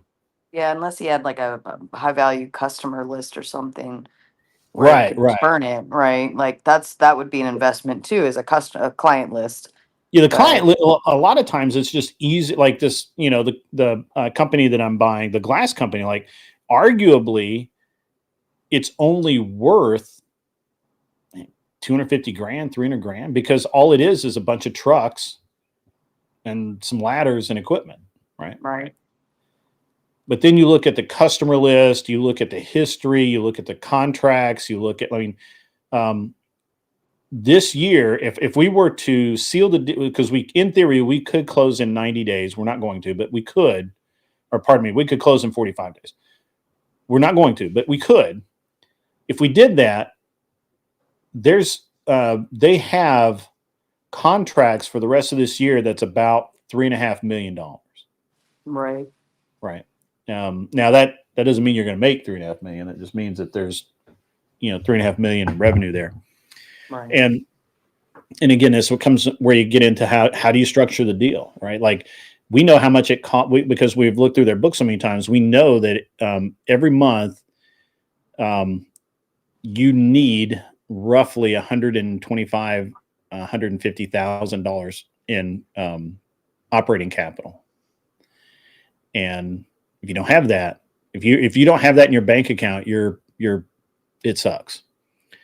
And so one of the things that we did when we structured the deal is as part of the deal, they give us $300,000 in accounts receivable to use as operating capital during the transition. That's our money. You mean that you got a line, revolving line on the account? Well, we also have $500,000 in a line of credit. What do you? Okay, so I guess I missed it. What do you mean by they're giving you $300,000 on accounts receivable? Wouldn't that be tied up in the operating line? So this is accounts receivable would be money that technically is owed to the seller, right? But it's coming to us because they understand that. Well, first of all, but you would be the seller now, right? No, I'm the buyer. So the buyer gets the $300,000, and the reason for that is because just the way we structured the deal, we just made it a condition of the deal, and they're willing to do that because we simply said, look, we're not going to come in and spend almost $4 million for this company and then have to pull out another, $200,000 or $300,000 out of our own pockets to carry this company until the accounts receivable for the work that that is billed after, we come on board until that money starts coming in. And yes, we could do a line of credit, but that costs us interest. Why would we want to do that? That's bad. That's bad for us. So what they're doing is they're giving us that $300,000 in accounts receivable because it covers the gap because they're on a 30 to 45 day gap in invoicing. Cool. Yeah, so they send somebody an invoice and they typically have 30 days to pay, and a lot of them push it to 45. Oh, So, are they like net 45 kind of stuff? yeah, net 30, but Yeah. you know, a lot of, you know, these contractors will push it. I mean, they'll take every single day you give them. Oh yeah. Well, yeah. Yeah.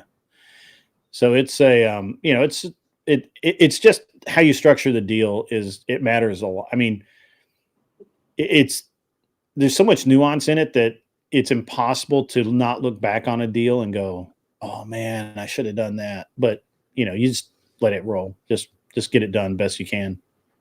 So the reason we won't close in 45 days is because so when we originally talked to the SBA lender, it's 9% interest is what we were expecting. So then almost 11%. So for the purchase or the revolving line? No, for the purchase, right? And so it was almost 11%, somewhere between 9 and 11 is standard. And they were talking about it being closer to 11, maybe 10, but you know, they weren't willing to commit, right? So then there's a really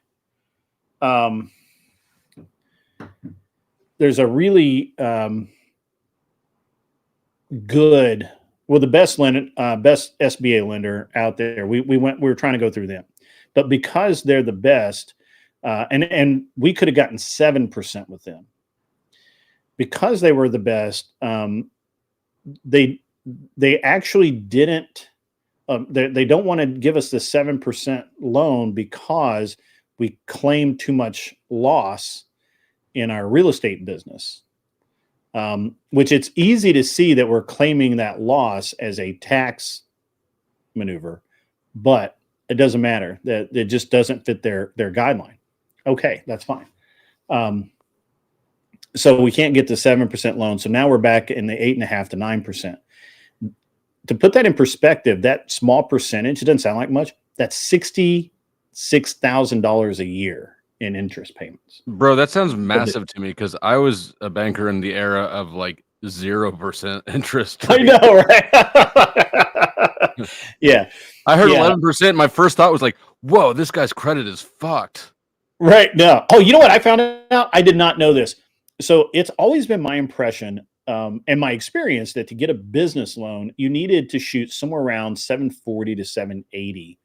And that's with a bank score, right? Which so to get a 740, you really need to have like a 780, 790, right? And I always thought that was like, you just had to have that.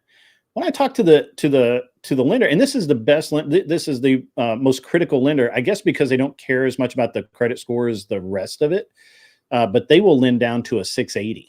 Well, you're not technically the borrower. You might be a cosigner or a grantor, but the business is the borrower. Yeah, I'm the guarantor. Yeah, right. So yeah, there's less emphasis.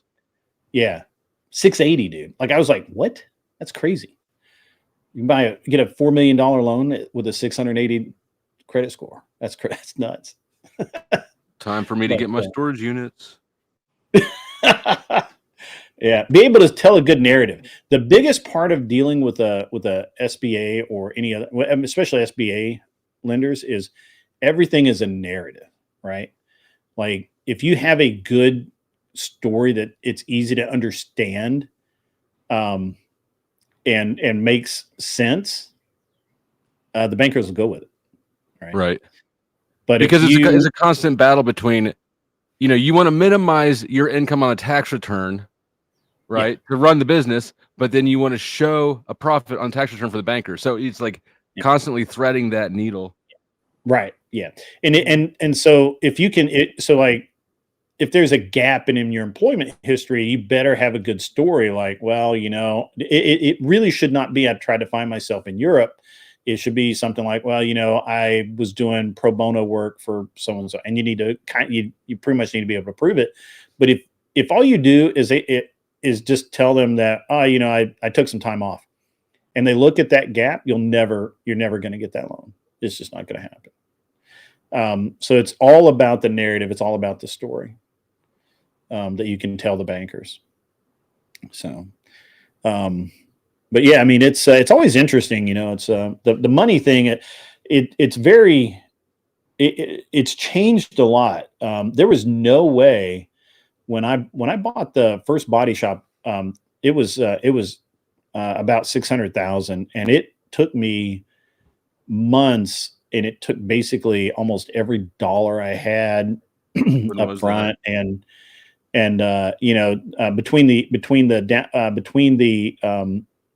upfront money, down payment, whatever you want to call, and the operating cost, I was eating ramen for like a couple of months, Aww. and I didn't really know how to. I mean, I knew kind of how to structure a deal, but nowhere near where I'm at now.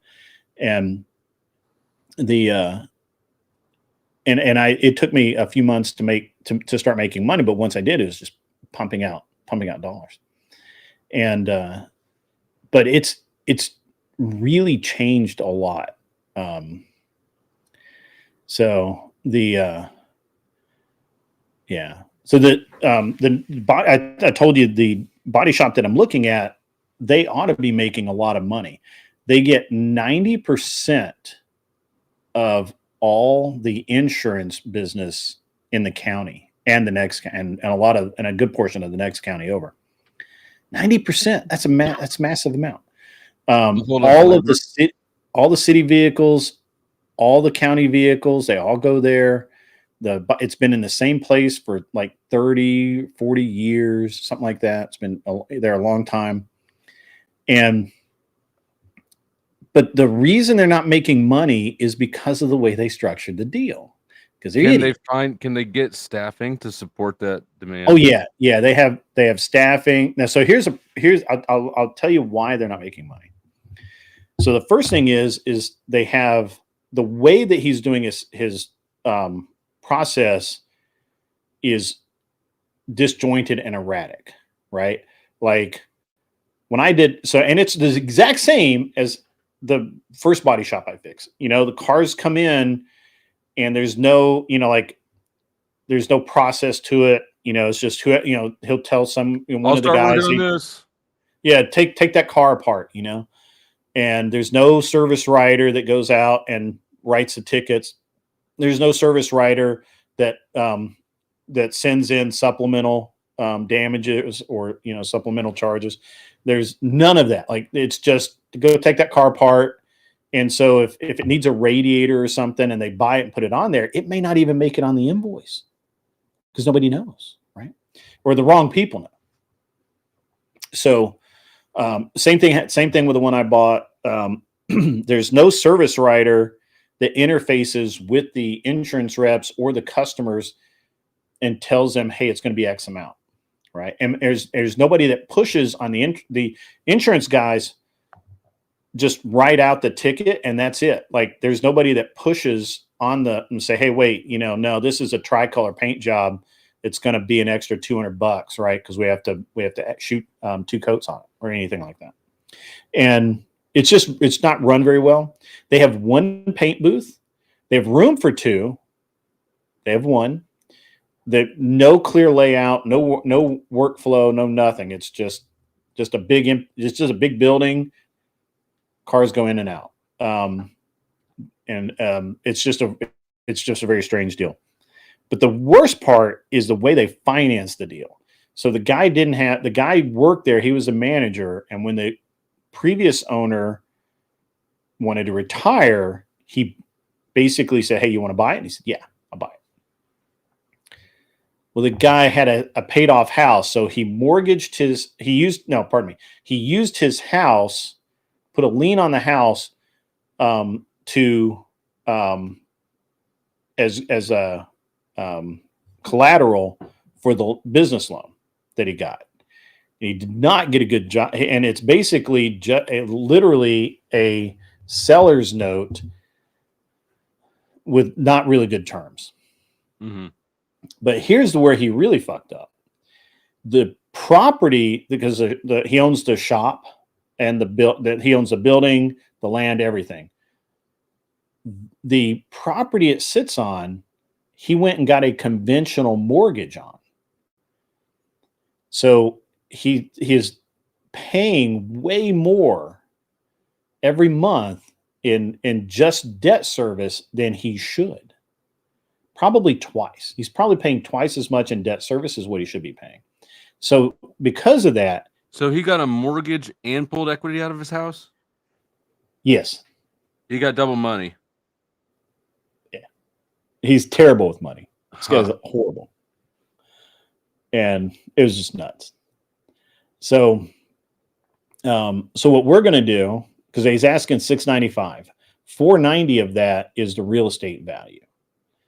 So we're going to roll it all up into one SBA loan. So it's one payment and one mortgage, or one debt, or not one mortgage, but and one note. Yeah, it's one note. And then in probably a year from now, we'll revisit it, and we may get a commercial loan for the real estate. Don't forget to get those environmental tests done. Yeah. Mm-hmm. I don't think your loan officer will let you, but that's a good negotiating point too, because I guarantee he'll fail some tests. Those businesses are dirty. Yeah. Yeah, I mean it's just hilarious. Like, I looked at it, I'm like, why are you not killing it, man? Like, what's going on here? And the owner is the guy who paints. So if he's out, no cars get painted. And he can't ever leave the shop. They have 2 tow trucks. They should be running tow business. They should be running an active tow business. They don't. Like, I'm like, how much money how much do you hate money? Right? Like, how much do you hate success? A tow truck. I should get a tow business. You can basically just steal people's cars. Pretty much. Can you hear me? Because my thing messed up. Yeah, absolutely. Okay, sorry. Like, somebody told me their daughter started a tow business, and just banking. Like, all you need is a truck and get some gas, right, and a place to store it. And a burly dude. The fines alone, like the fees to be able to get it out of a parking lot. It's absurd. It's absurd. If I ever wanted to be in like the shiestiest, most lucrative business, it would be the tow companies. Sounds like the job for me. And parking lots. It sounds exactly like I got this. So the interesting thing is, so they have these 2 tow trucks, right? They had a working tow company. They were on all the state lists. They were doing, so the thing is that once you're on the state list, you will get calls. You're in a rotation, right? So the city is not allowed to play favorites. They have a list, and if you're within the mileage and you're on the list, it's a rotation between you and whoever else. And so it's like, why are you not doing this? And he's like, well, I don't have anyone to do it. He used to do it, but he, obviously he needs to get his sleep at night and all that. And I'm like, well, this is dumb. Like, what are you doing? Yeah, so I'm going to hire someone, right? I'm going to buy it. Well, I didn't say much while I was there because I was going to buy an epoxy floor coating company. This was a great deal for me. I think it was like 200 grand, 250, something like that. I forget what it was. They're doing pretty good business. And I was actually going to have the seller come back and work for me and train some people. And then he had, there was some other stuff, but I made the mistake while I was standing there. I'm like, yeah, I'm going to do this. I'm going to do that. I'm going to get this done and all the ways to fix this business. And like, no kidding, the guy went to his father-in-law, bought his partner out, and he basically did everything I said to do. So I don't talk to people on site much about how I'm going to fix a business. I just sit there and look at things. But But yeah, dude, literally, he's like, yeah, I just don't want to sell anymore. And I'm like, yep, okay. I'm my own worst enemy sometimes. Kind of fucked yourself over, huh? I kind of really did. Mm. So Oh, that's okay. Like I look at it as like that happened for a reason, right? Yeah, the reason was because Just you were stupid and you made a bad yeah, 'cause I'm decision. stupid. not necessarily that. Like certainly you have all of these great ideas for a reason. If they were smart enough, they would have thought of this sooner, right? So it's the application could still be a failure, you Yeah. know, and like you know, then maybe they'll end. I don't know, but Well, it's so and Helping Hound actually helps me out here. So he says it's a great idea. Keep the seller around for a year or two so they can handle holidays while I take notes. So SBA requires that the sellers make a commitment of at least 3 months, and it's usually closer to 6 to 8 to to do the transition of the business. So they still have to come there, and usually it's unpaid. So they have to come in every day or whenever we set up the schedule, and they have to run the business with me so that I know how to do it. Because it's first of all, it's to the seller's benefit because they have a seller's note. They're also required to have a seller's note attached, and that seller's note they don't get paid until the bank has been being paid. Usually it's 2 to 5 years before the seller gets any money paid on his seller note. And the bigger the loan, the longer it takes before the seller gets paid. So it's to the seller's benefit to make sure that I understand the business and how to make money and know who the contacts are and all of that. So it's yeah. So it's an interesting. I think most people don't really understand SBA loans, and they if you want to be in business, it's well worth it to take the time to learn. And it's also, sorry, They're tedious. they're tedious. Well, if you get a broker. We're using we were doing a lot of it ourselves, and then we were working with an agent, and he was cool. Obviously he worked for the bank. He was cool, but he was just like, yeah, we're like, you're not, I mean, you're a super nice guy, but I don't know how effective you are. So then we talked to a broker, and this lady is phenomenal. Like, she is ridiculously aggressive when it comes to going to the banks and saying, hey, we need this, we need to hear about this by the end of the day, and so on and so forth. So, so I'm certain that with her help and input, we're gonna get a better loan than I probably would have found for myself. So, yeah, I mean, in the amount of time, but it's just all strategy. It's like anything else, right? Like, you gotta. I mean, it's money, so it's important. It's not. We're not playing around here. We're not, this isn't friendly time. We ain't fucking around. We ain't fucking around. We ain't fucking around. This is serious money too. So you want to, I don't know if you guys, if I've laid this out there yet, but so originally when we were going to originally buy this glass company, it was originally priced at 1.3. But then they had and they purposely waited to get the year-end assessment in December, in January, and based on that, their valuation came in at like 2.8, and we settled at a price for 2.3. So, and we're buying the real estate, which is $1 million. So, and this is a glass company, right? Yeah, 3.3. Yeah, is where we're at. 3.5, something like that. Yeah, but it's if we had closed, which the owner was not really like, he really wanted to wait for that valuation to come out, and now we don't think he's going to have as good a year this year as he did last year because we've had so much rain and he hasn't been able to get to all of the work on his schedule. So things keep getting pushed forward. So we think at the end of the year, his numbers are going to be down and his valuation is going to drop back into that 1.8 or maybe 2 million range, and when we can push it back down, push the price back down.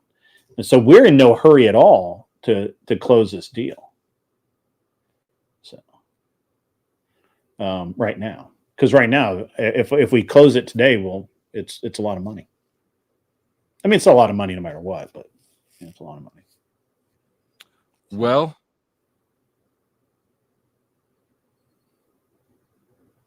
that's a deep subject. A well is. Wells, that should be the next business. I don't know what the next one's going to be. So I'm 90% sure the glass business we're gonna make that happen. It could still melt down. You never know until the paperwork's signed and you have the keys in your hand. I think it's done. The body shop, pretty okay there. That there's no issue, I don't think, with that. So I don't know what the next one's going to be. I'm leaning towards. I'd really like to. I want an HVAC business. That's all. That's why. Well, here in the South, they're licensed to print money because everybody, like, literally, every house has AC. They always break. They always need stuff. So. Yeah, but I was actually talking to, because I had HVAC come fix my AC the other day, and with all of the industry changes and everything's just constantly, you're battling with the environmental, tree hugger people and all of that stuff over the Freon and changing the Freon and the carbon emissions and blah blah blah blah blah blah blah. I mean, it's a good business to get into because it's always moving, but that's also the downfall to it because it's always changing. Yeah. And So here in the South, you have I to believe carry that. everything. So like if you have a 20-year-old house and a 20-year-old system, the only way to fix that system is with old, like Freon or Yeah, we don't. stuff for it. But then there's the new construction, new systems, new this. Like, Mhm. yeah, the only way to win there is if you're good at convincing people to just buy a new system. Right. So here in the South, that's exactly what they're good at. I actually just last year, I have a guy that works for me. He's my handyman guy, and he actually works for an HVAC company.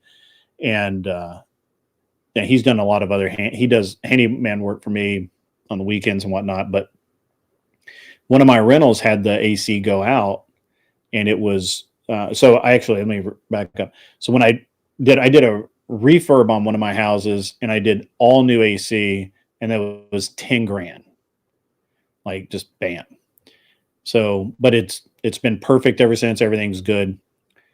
Here in the South, AC, more people are willing to just replace it, and almost no company now does heavy repair on AC units.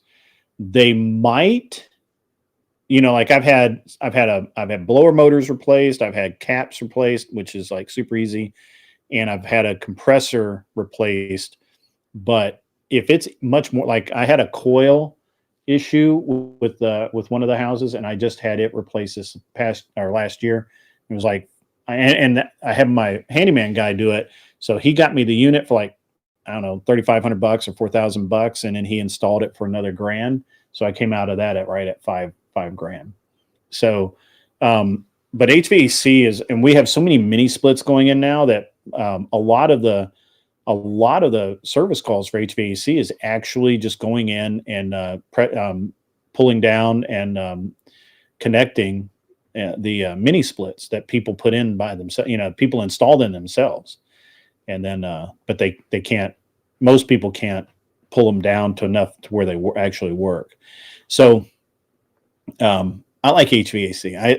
I think it's one of the at least here in the South, I like it. I don't know if I would like it up north where people don't necessarily need air conditioning, right? And they can get by just fine without it except for that 1 week where it's like really, really hot. And I think how much of the environmental and staffing headaches you could avoid by just building some storage units. Well, I don't like storage units though. I just damn it, Grid. I know. You like, and you know How what? do you not like storage units? It's like being a landlord, but without the people angle. So, I don't like. Well, there's a couple. First, I don't like the insurance I have to carry because the amount of theft. Storage units get broken into all the time. Um, people hurt themselves on the property.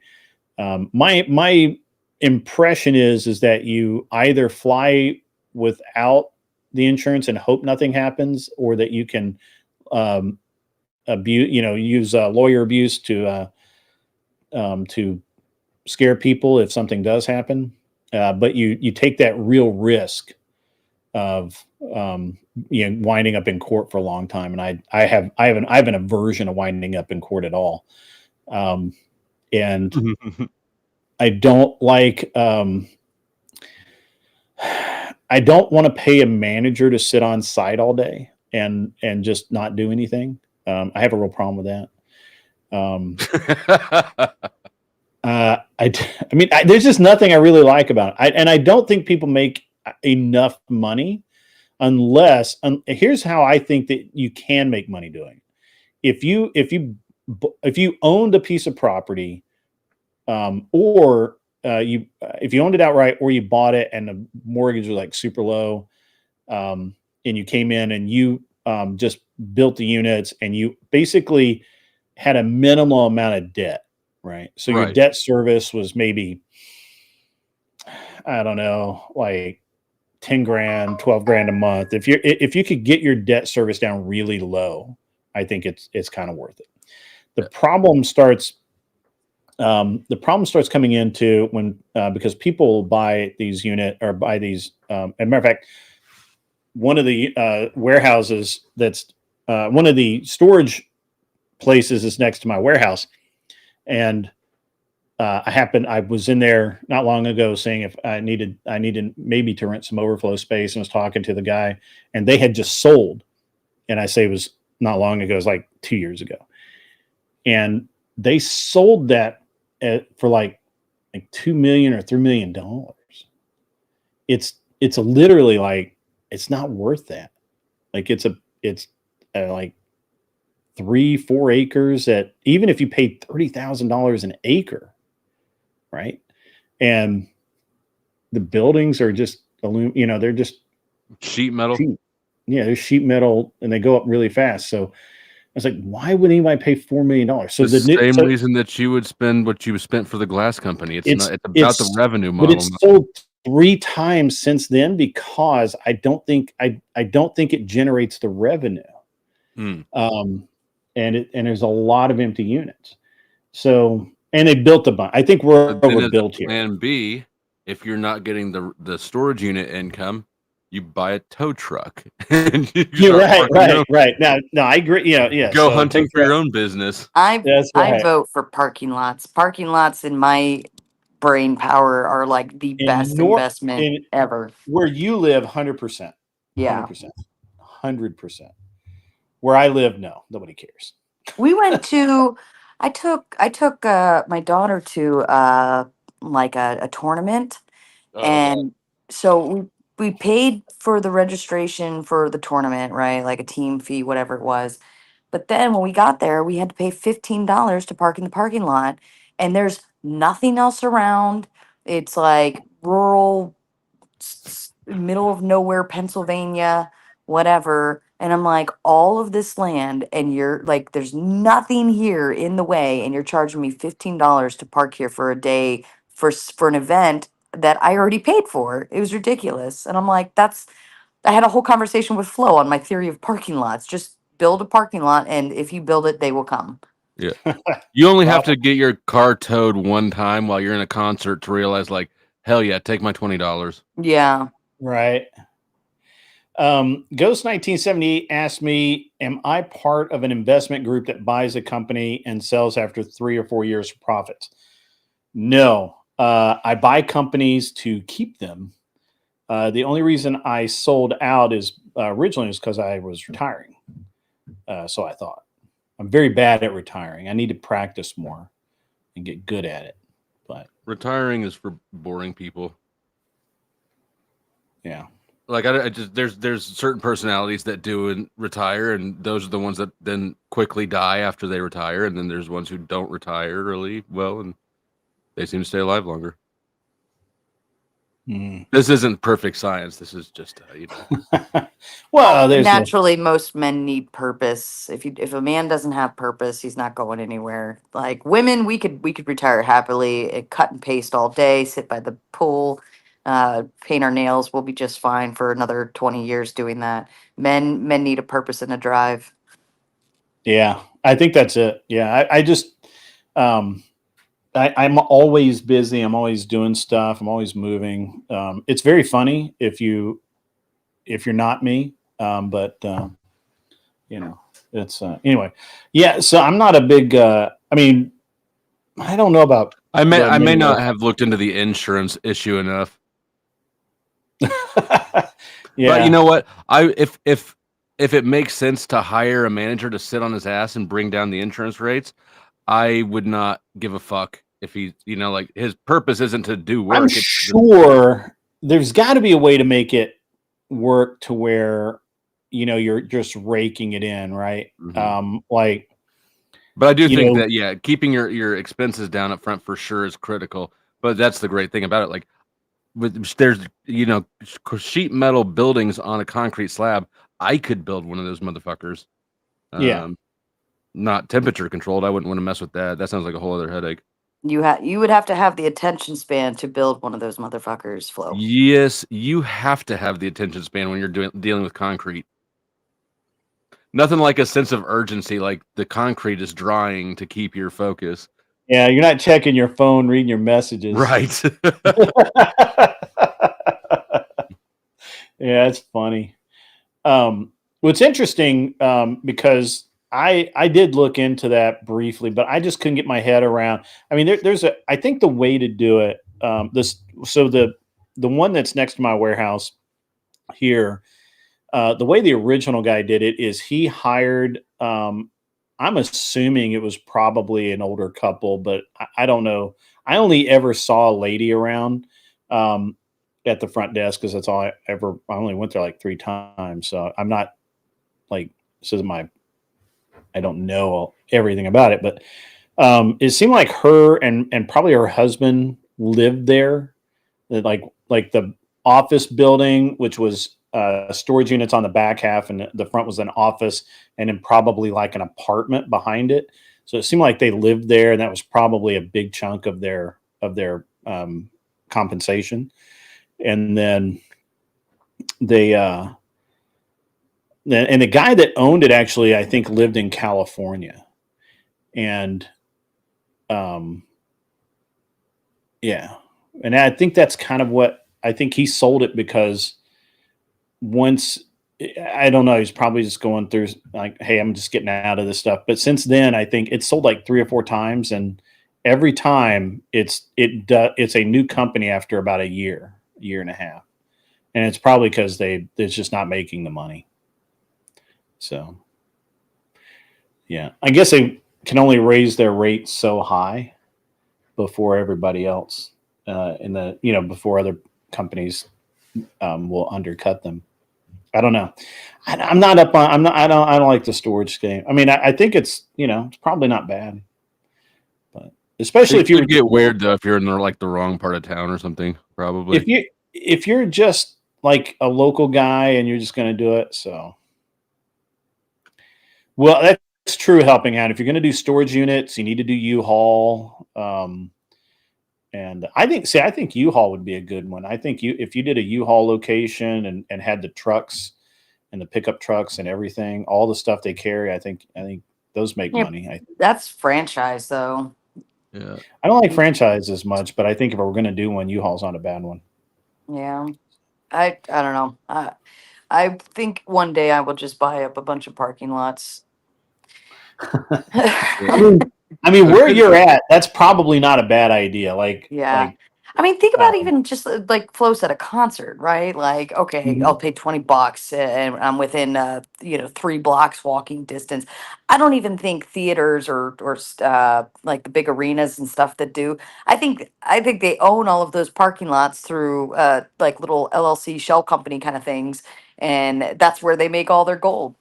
Like $60 for a parking spot, just to be a block's walk from the concert. Yeah, they'll pay it. Yeah. They'll pay it because they have to and they need to. I mean, amusement parks charge for parking. Done. That's it. That's my theory. I'm sticking to it. I'm buying parking lots. Yeah. I'm gonna I kind of, I mean, I don't know. There's some other things that I'm trying. I say I'm trying to get a line on how to purchase some land at one of the local airports and build a bunch of hangars. There's a massive hangar shortage, and I've got to actually talk to those guys about that. But it's honestly, to me, it's too good a deal to be true. First of all, can't buy the land. It's a lease. So they lease it to you for like, I don't know, $100 a month for 40 years or some shit like that. So you build you build a hangar on it.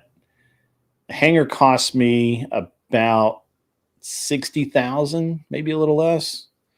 And that's for a pretty nice hangar. But they sell for 170 grand, 180 grand. On airport authority land, right? On airport authority land. So you're gonna get a good deal lease. Yeah, it's a 40-year lease, right? I know that you talked about it, but I was off in my ADHD when you actually were saying the things. But yeah. So it's a 40-year lease, and you just sign that when they buy the hangar, they get the lease. So. Yeah, I was on the airport authority board when I was a banker. I was on the local airport authority board for 5 years.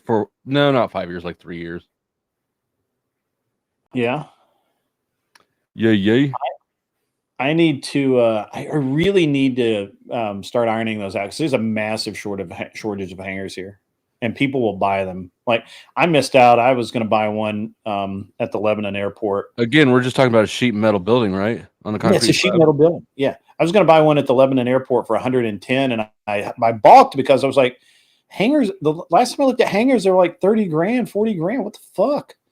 Tariffs. And, like thanks, it Trump. Literally sold like within like the next day or 2 days after Really? I balked a little bit, and I'm like, what?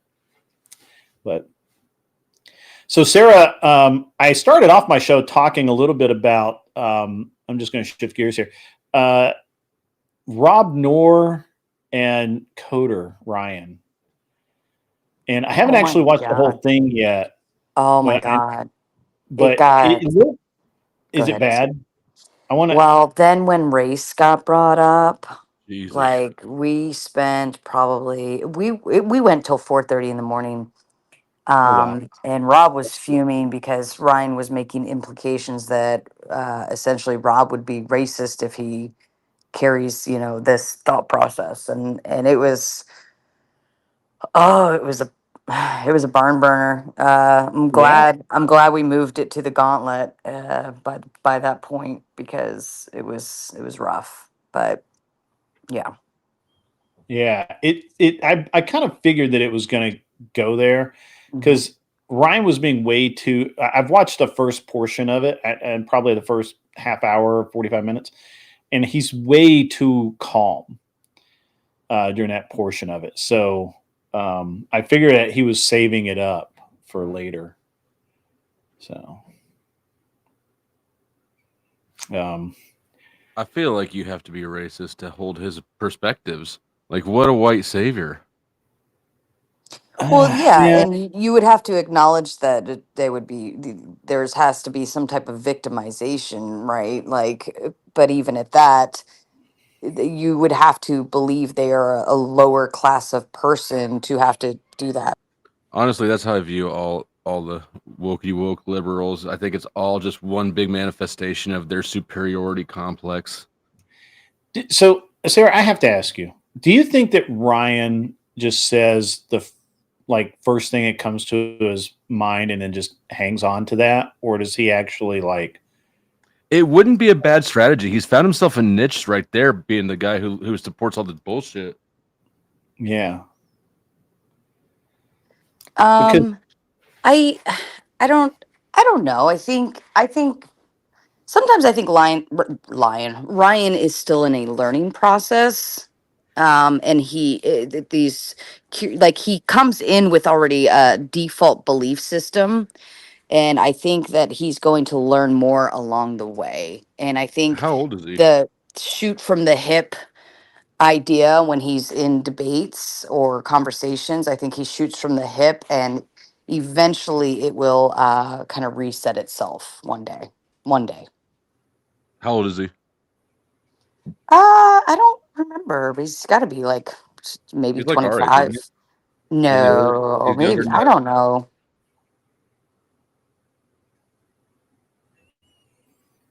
Yeah. I don't know. So I don't know. Right. You know what? All right. This is gonna be mean, but Say it. Last time you said you've something, seen you made Base Oracle quit the internet for good. I did. Actually, you did, because you beat him in debate like 4 different ways. I beat him at debate, but then you throttled him for it. Oh, I did. Well, I mean, you can't lose a debate 4 times and feel like that you're doing good. Like, that's dumb.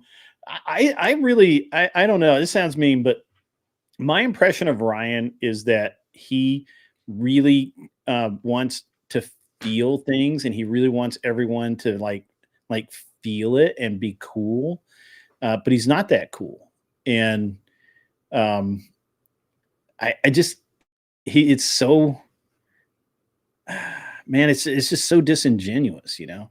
And I think that he could be like, because he I feel like he could be better, but I don't think I don't think he can get past it without his Chat GTP giving him all the answers, right? Like, he doesn't know this stuff. He has no platform. He has no basis for the knowledge that he just goes along with it, and then he demands that you provide proof when you say something that he doesn't believe, right? And I just Ryan is, you know, I don't know. I think he wants to be cool, but he's just not there. I think He's I just not. think You don't think he's cool? We're not letting him in the cool club. Is that your official motion? All in yes, favor, say aye. that's What's that? Agreed. Was that an official motion before the Board of Coolness? No, To he wants to reject be cool, Ryan's but he's not application cool. for cool? Yeah. I think it's more along the lines of I think you know, and he kind of speaks to the idea of like you need to open your mind and be open to other thought processes and opinions, but then that's where he actually falters. Like he's not open to the answer that's being provided. And so therefore it doesn't matter what you say at that point. Like again, he stands on that default position and fails to like allow the room for the learning portion. But I think one day it'll flip around. He's 32, is what it said in the chat. So how long do you think it's going to take him? Till he's 50. So here's the thing. I agree, Sarah. But the thing is that he's one of those people that because he thinks it, because he with no information, right? It just sounds right to him. That becomes gospel to him, right? Like Ortho Bros. Yeah, well, no, but close. I mean, close enough, right? It's the same fervor, right? It may not be the same basis, but it's the same fervor. He really like he really internalizes it to the point that he can't be wrong about it, right? So if you say to him, trans dudes, you know, women, trans dudes cannot, you know, get a woman pregnant. He'll be like, yeah, they can. Homophobe. Yeah, they can. Right. And if you say, well, a trans woman, which is a dude,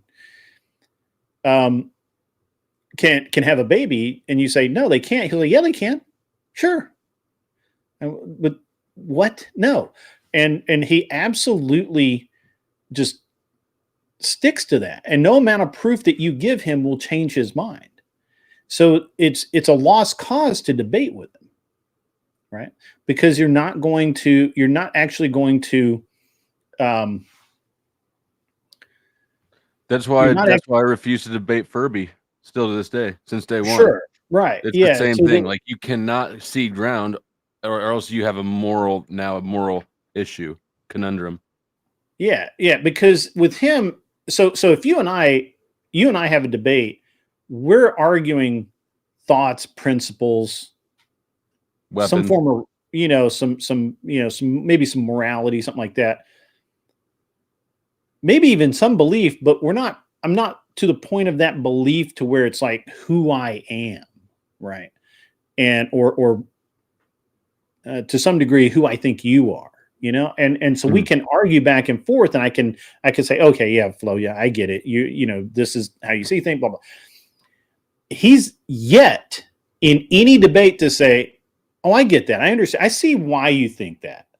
Or no, okay, I understand that's how this is.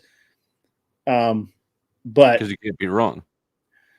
Because he can't be wrong. He can't.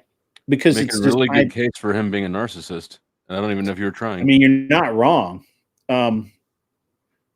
Wait, what? What is this? Use my content for what? Help me out here. I don't know what you're talking about. But yeah, I don't know. It's a very interesting, narcissistic, but delusional at the same time. Sort of point of view. And I want to like the guy, but he'll never say, like, in the whole debate with Rob gave him proof after proof after proof, and he could not ever say, yeah, okay, you're probably right about that. Just at all. No, can't do it. And so why debate with that? Why engage with that person? I mean, we can. Well, I mean, I will say, the good portion, like for Ryan debating, is he's always a good sport about it, right? If people come in, they insult, they sling mud, they have their fun with him, but he's always a good sport about it, and he's always ready for round two. He doesn't rage quit, he doesn't get mad, he doesn't get upset, he's not insulted, he doesn't take it personally, he rocks with it.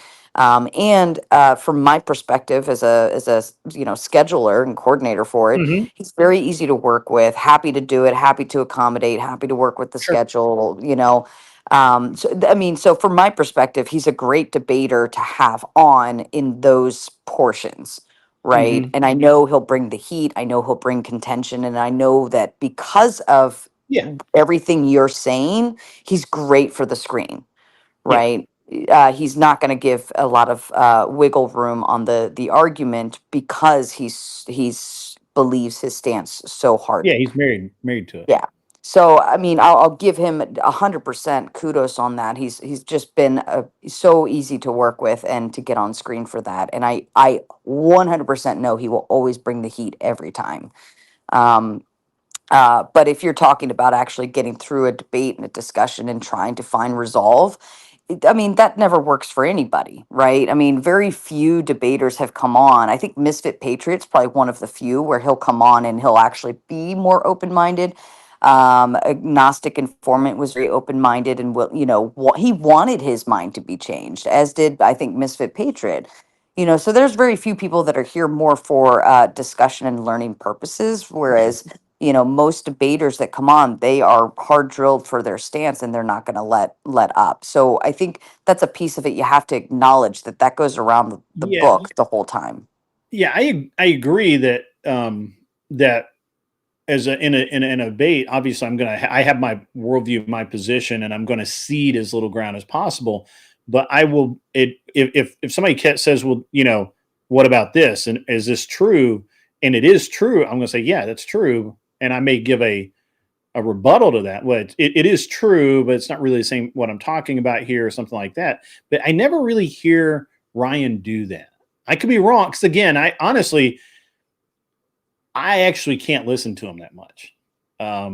Yeah, like I will have to break this debate with him and Rob up into like 4 sections for me to be able to get through it. Because You're so sensitive. Nah, just I have too many things to do, and it kind of gets boring, and then my mind, I go find something else to do. So that's just me, though. I don't know. I don't think you'll be bored with, especially Well, if you just switch over to may. the. Yeah, if you just switch over to the open panel gauntlet, and just start there. Like it was crazy just the whole time. That's Well, I why we believe went that. till 4:30 in the morning. It never let. Poor Joe Cool. I felt so bad because he was trying to make some really great arguments, but he kept getting booed. He needs to. Yeah, I mean, it just digs him in more. His. I'm working on him. Yeah, He's well, so he's not. racist. He's well, I think because he's not used to. He's used to more of the open panel, say what you want kind of thing. And he did drop the N word a few times. Rob got pretty upset about that, um, but I think that if Joe could learn how to work into the discussion instead of just, he went from 0 to 100 in a second. It was Yeah. it was nuts. Joe knows goddamn well that he needs to manage his emotions, or else the audience is going to go straight for him. So I didn't see much of it, but when I did, so I don't know, for whatever reason, he was off in his feels about it. The feels. Everyone's in their feels.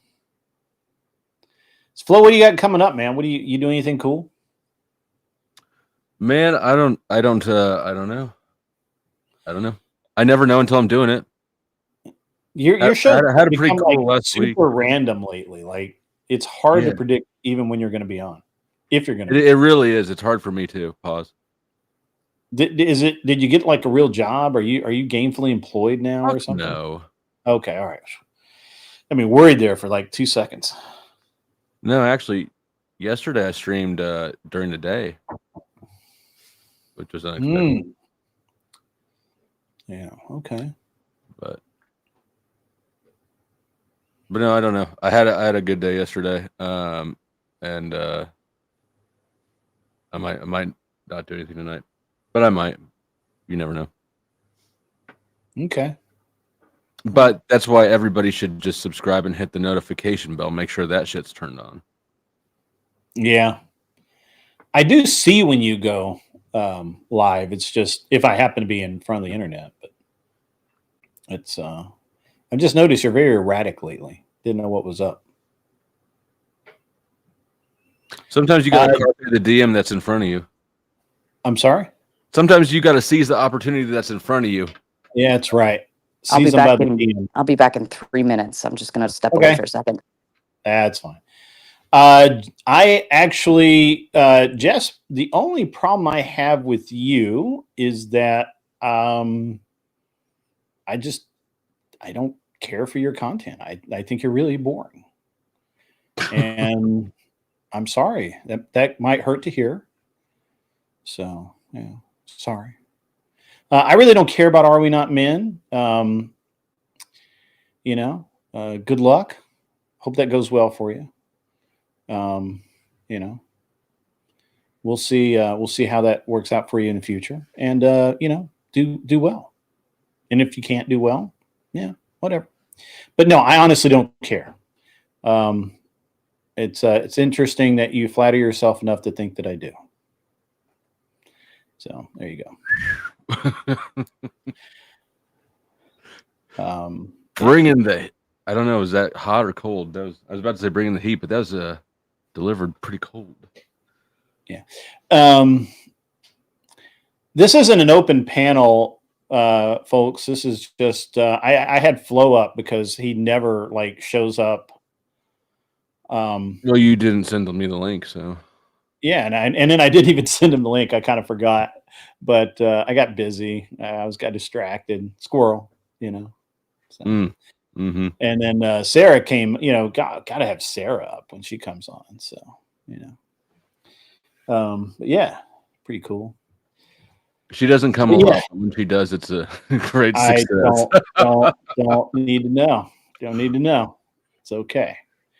You're not famous like Ryan. Ryan doesn't get to come up. Oh, poor Coder. 10th Man's very well known, though.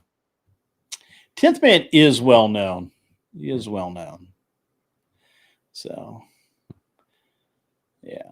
All right. Well, Is it? so do you have any projects you're working on? Are you debating anything? What are you doing? I've been moving into a few different sectors. And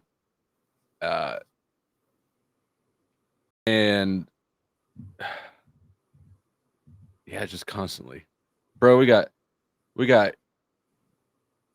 3 teenagers. It's summer. Got yeah, just a lot. I'm constantly moving. Right now, I'm trying to figure out how to get this shell of this Cadillac out of my yard because I bought a Cadillac and I parted it out. Right. Yeah, I remember you were doing that. Yeah, I remember you actually talking about it over the winter. the useful parts are basically toast, and so now I've got this frame that. Yeah. But no, shit. I mean, shit's been moving well as it is. I need to grow my subscribers, but revenue's been great. I mean, yeah. So yeah. Yesterday I had a $1,000 day before lunch. Nice. I'm almost never up before lunch. Well, maybe you should be. Jess White says, to be honest, that's the very reason I don't come here often too. At least we have that in common. Hey, don't let the door hit you where the good Lord splits you, see yourself out, or we can have one of the mods help you. Either way, it's all good with me. I don't, the amount of not give a fuck can't be measured. So you can't just, Flo, you can't just have the, a trailer come, you don't have a trailer to haul off your Cadillac? I have 2 trailers. So how are you not getting? One has junk on it, and the other one has a flat tire. Both it seems like easy problems to fix.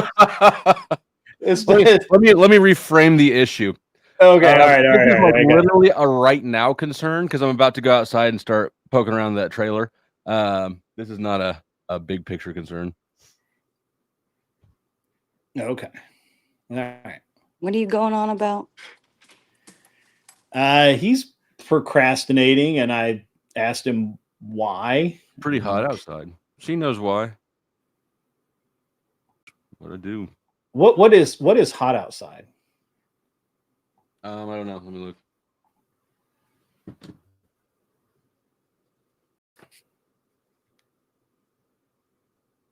Is it like 80 degrees?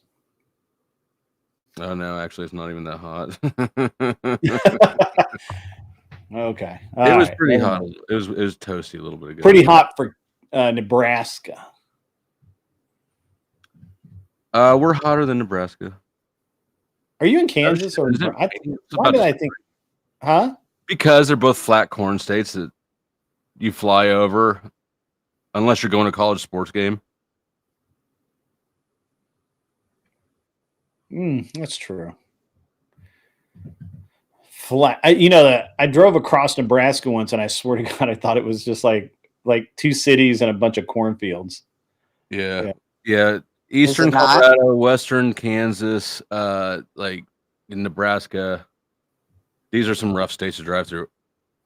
Yeah. Indiana was stupid. I don't remember most of Indiana except for I saw nobody the whole way except for the cop that pulled me over. Yeah. I mean, it's interesting for sure. But yeah. Greg, are you still working on the or helping with the Debatacon? So I'm not sure. I was helping, and then and kind of the way it went or has gone is they decided it was going to be in Nashville after I recommended it, and then they ran the polls and all that, and then I gave them a bunch of locations. And then I thought that I would be the one to go secure the location. or at least give feedback, but James turned it over to somebody else. Not sure what happened there. The only comment I got from James was that it seemed that the venues were expensive.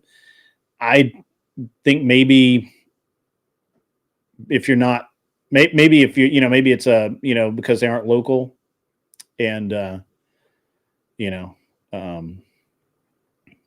whatever. So it was I don't know. It was an interesting kind of thing. And then the other thing was I had some website guys that were going to make a page that they could add to his website. Basically, they would just give them the files and they would upload it or whatever. And they asked me a couple of times for like artwork and logos and shit like that, because they didn't want to just copy them off of James's site. And I said, never happened, or James never gave it to me. And like most web guys or website guys, they bore easily, and they just kind of just call us when you get the stuff. And James has never got it to me. So I think James just kind of like, he has too much going on, and it's even just hard to have a call with him sometimes. So I think actually he was going to do a Zoom call, and for whatever reason, it just didn't happen. He hasn't reached out. So could be. Yeah, I think he's usually pretty well known for being pretty unorganized. Right. Well, yeah. And I don't mean that in a hateful way. It's like that's always been my experience with him. And I agree. Yes, definitely. Yeah. No, it's not casting dispersion. It's just observing a thing. Imperious felons can leave a state. That's what are you talking about? What kind of idiot are you? Flo, he's a fake lawyer. Yeah, he's a fake lawyer. Well, no, the best thing ever, Flo. I own Imperious's soul. He is mine now. He is my bitch. He just comes in here and acts tough, but he's really my bitch. That little tweaker motherfucker. He's everyone's bitch. Oh, hold on. He told me that because I said that he is the reason that, or I suspected and asked if he was the reason that CT got demonetized, he said that he was going to sue me for slander. Well, a couple of things that any bargain basement, knuckle dragging, ambulance chasing fucking lawyer would know is that you can't slander somebody who's using an alias, motherfucker. First of all, I don't know your fucking name, dumbass. I can't slander an internet legend. And second, you actually have to have money. You have to be making money off of your name. Financial damages, you dumb fuck. And you can't because you don't have any money. And so you're now my bitch, Imperious. Welcome. Get in line, just like all the rest of my bitches. But you are my least favorite. Yeah. I'm just going to tell you right now. He's like the gutter bitch, isn't he? He is the gutter bitch. The bargain bitch. Based Oracle ranks above Imperious. At least Based Oracle cammed up. Unfortunately, he cammed up without a shirt on, and nobody wanted to see that. But it was weird. But you know what? It's not as cowardly. It was fucking weird. It was a strange thing, and I figured that when I saw him doing that, I figured that he would recognize after trying it once or twice, maybe this isn't the strategy, but he did not. He stuck with that till the very end. But Imperious is terrified of letting anybody even have a scent of who he is in real life. Everything about him is made up, which is wild. Yeah, it's the last time I saw him, we had to walk him through fuck.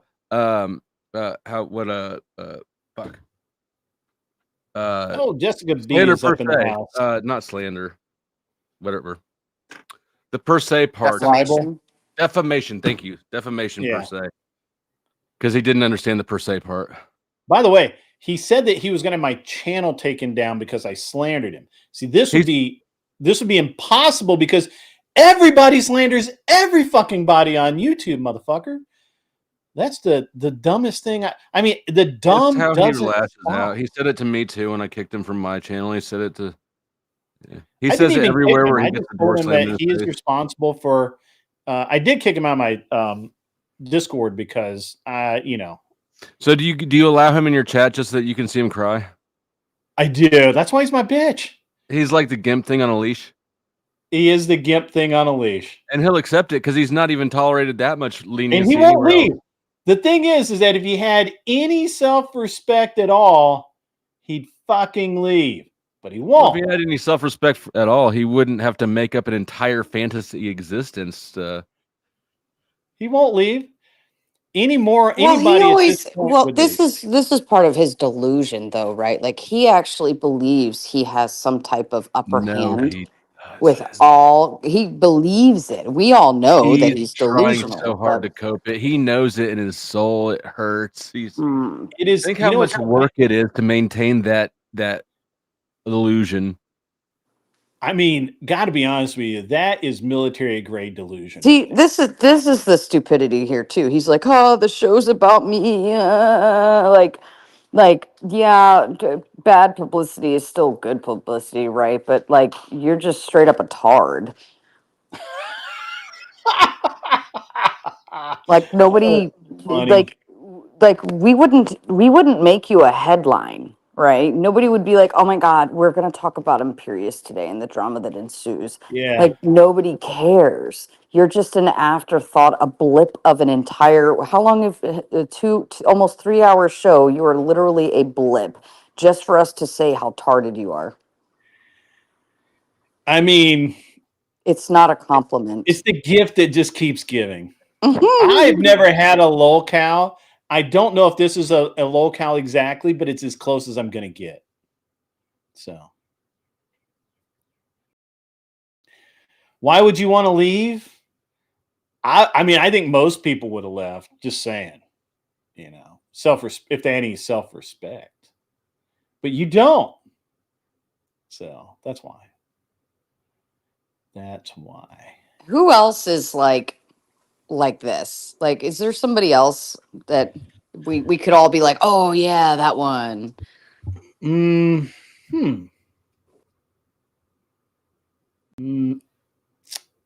It may be the same guy, but the I fight, whatever. The snail guy. Remember him? I don't think I mean, I probably thinks he's smarter than he is, but I don't. He doesn't cause problems either, Yeah, or at least true. not for me. It's true.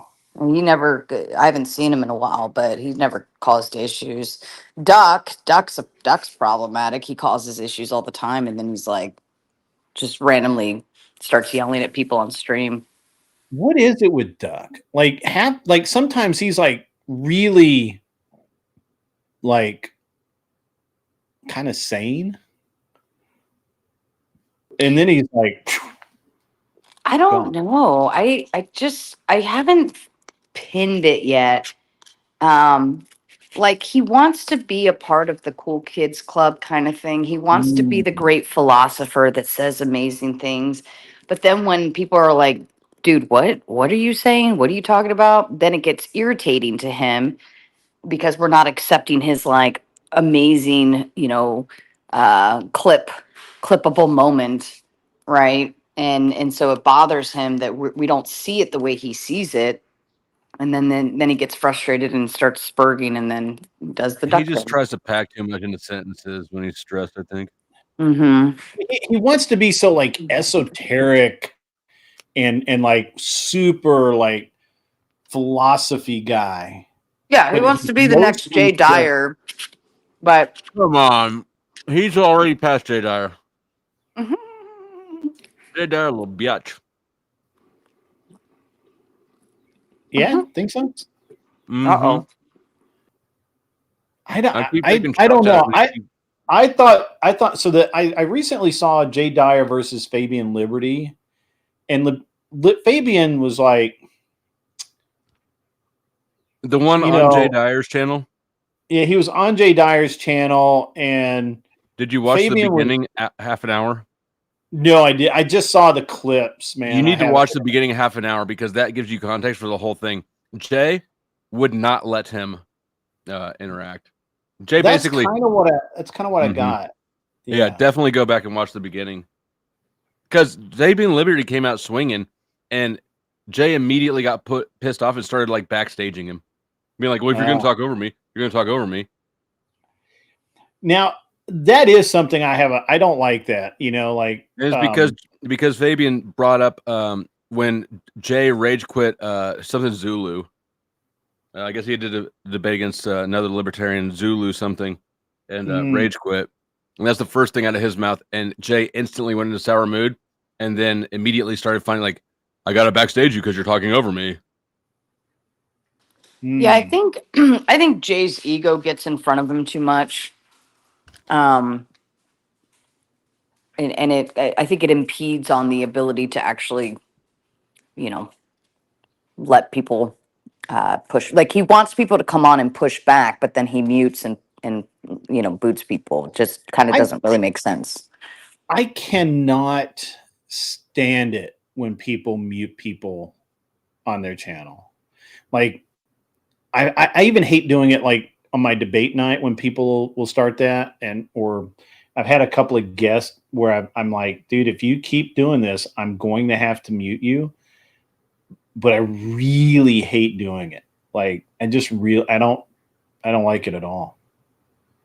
Yeah, I don't either. I'm not a fan of it. Only because I think that for full transparency for the audience, like they can't see that we push the mute button, right? Yeah. Like Carrie, I'll mute Carrie because he's Carrie, right? And I think that Carrie pushes too many boundaries on TOS and other factors, and he just kind of devolves the entire conversation most You of the mean time. Spicoli? You talking about Spicoli? Yeah, Spicoli.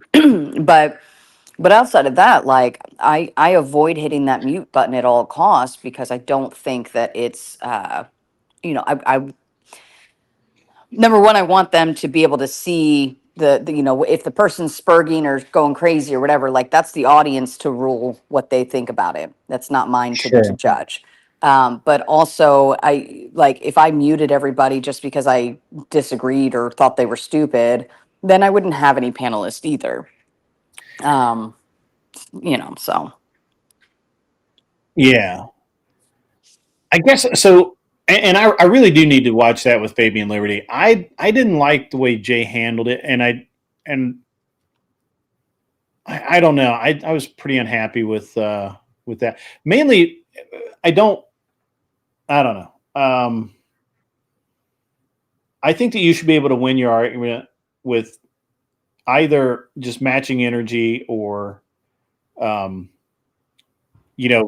managing the escalation, right? You should be able to do that at his level, right? Like I'm not saying like first day dude should be able to do that, but I thought Fabian Liberty should have just quit or like kept pushing, right? Because Jay basically spent the first half hour just training him into how their interaction would go, and he went with it. And I think that was bullshit. Like he should have just held it, stood it in a square. Right. Yeah. Okay. Yeah, it's an interesting thing for sure. I haven't really. I don't really watch Jay Dyer that much. You don't think his jokes are hilarious? I wouldn't know. I don't watch him. I don't watch enough of it. Look, you know this, right? Like I used to watch a lot of channels. I have now to just watch Powder Dusty. no, he watches if I have a few Tomato. minutes- He watches mine actually- more than yours, Flo. I watch the one channel, and I actually don't even watch Sarah's channel that much but I go on it more, right? Mhm. But when I don't watch like Andrew, I will catch snippets of Andrew's stuff, and I'm like, man, I really want to watch all this, but I don't have time. Yeah. And the same thing with whatever. Everybody's like, why don't you watch whatever anymore? I'm like, when would I have time? Yeah. Like, Well, one of the best things I ever was told was from another content creator from LFA. And he said, "Are you going to be busy watching other people's content or making your own?" And it was like a genius thought process because I'm like, "You're right.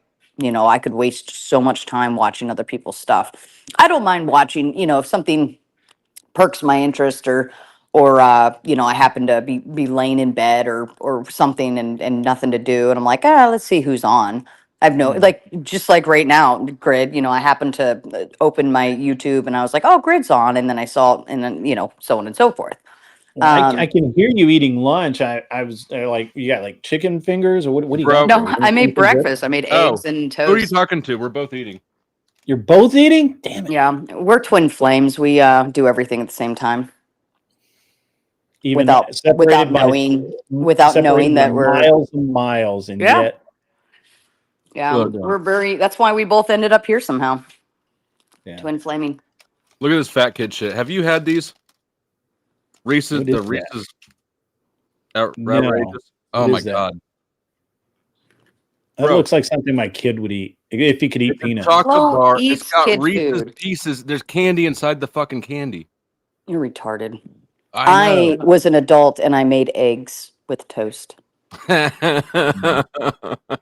I had a protein bar. Way to look out for your cholesterol. I went fishing, and then, so I didn't eat any. I was going to eat something, but I didn't. And then I came home and I had a protein bar, and now I came out here. Mm.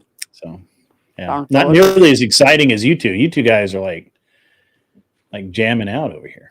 Not me. I'm a foodie. Pronounced fatty. You don't watch Sarah's because she only read out people pay message and ignores us. Nobody's that's not true. It's hard now. I try to pay attention to the chat, but like I found that the more debates I do, the more focused I get in on the actual debate and, you know, the Mm. chat. If people tag me, it'll catch my eye because it'll highlight it. Yeah. But outside of that, it's very hard to keep up anymore. So, I Not a have a bad problem system. to have, but I do miss my chat. I need to do like the random sleepy tomatoes to be able to have some time with my chat because they deserve it. I have a system where, and usually it's like Ghost 1978. But if there's something cool in chat, so I'll get a message in Discord, and so it might take me a couple of minutes, and I'll have to like find it. But I can usually figure out what's going on in chat, but not always. Mm-hmm.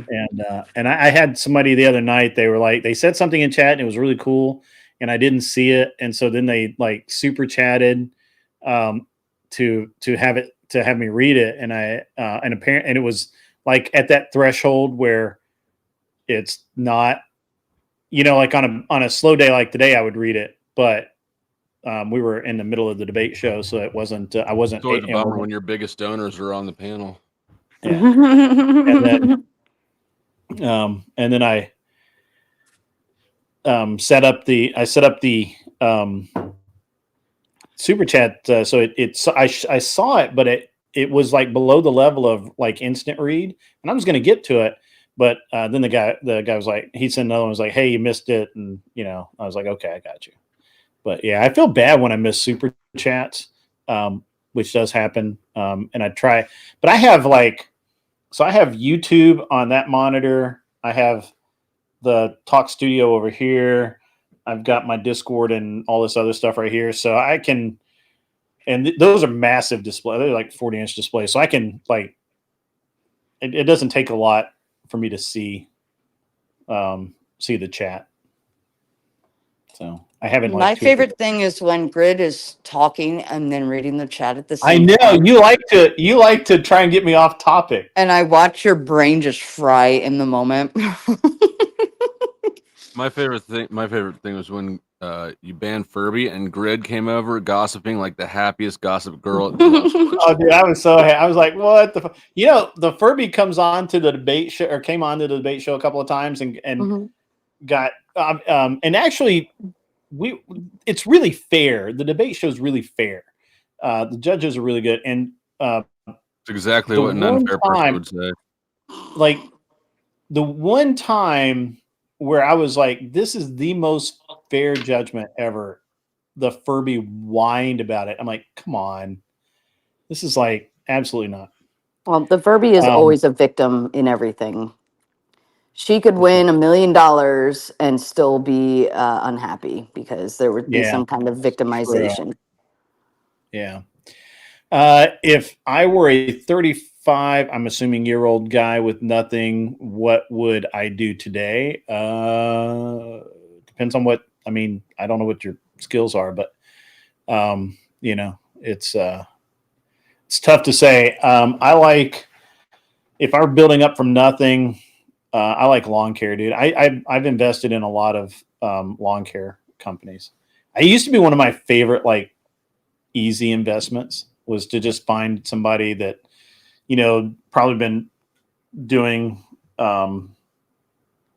like mowing lawns, and then they kind of made the next step up to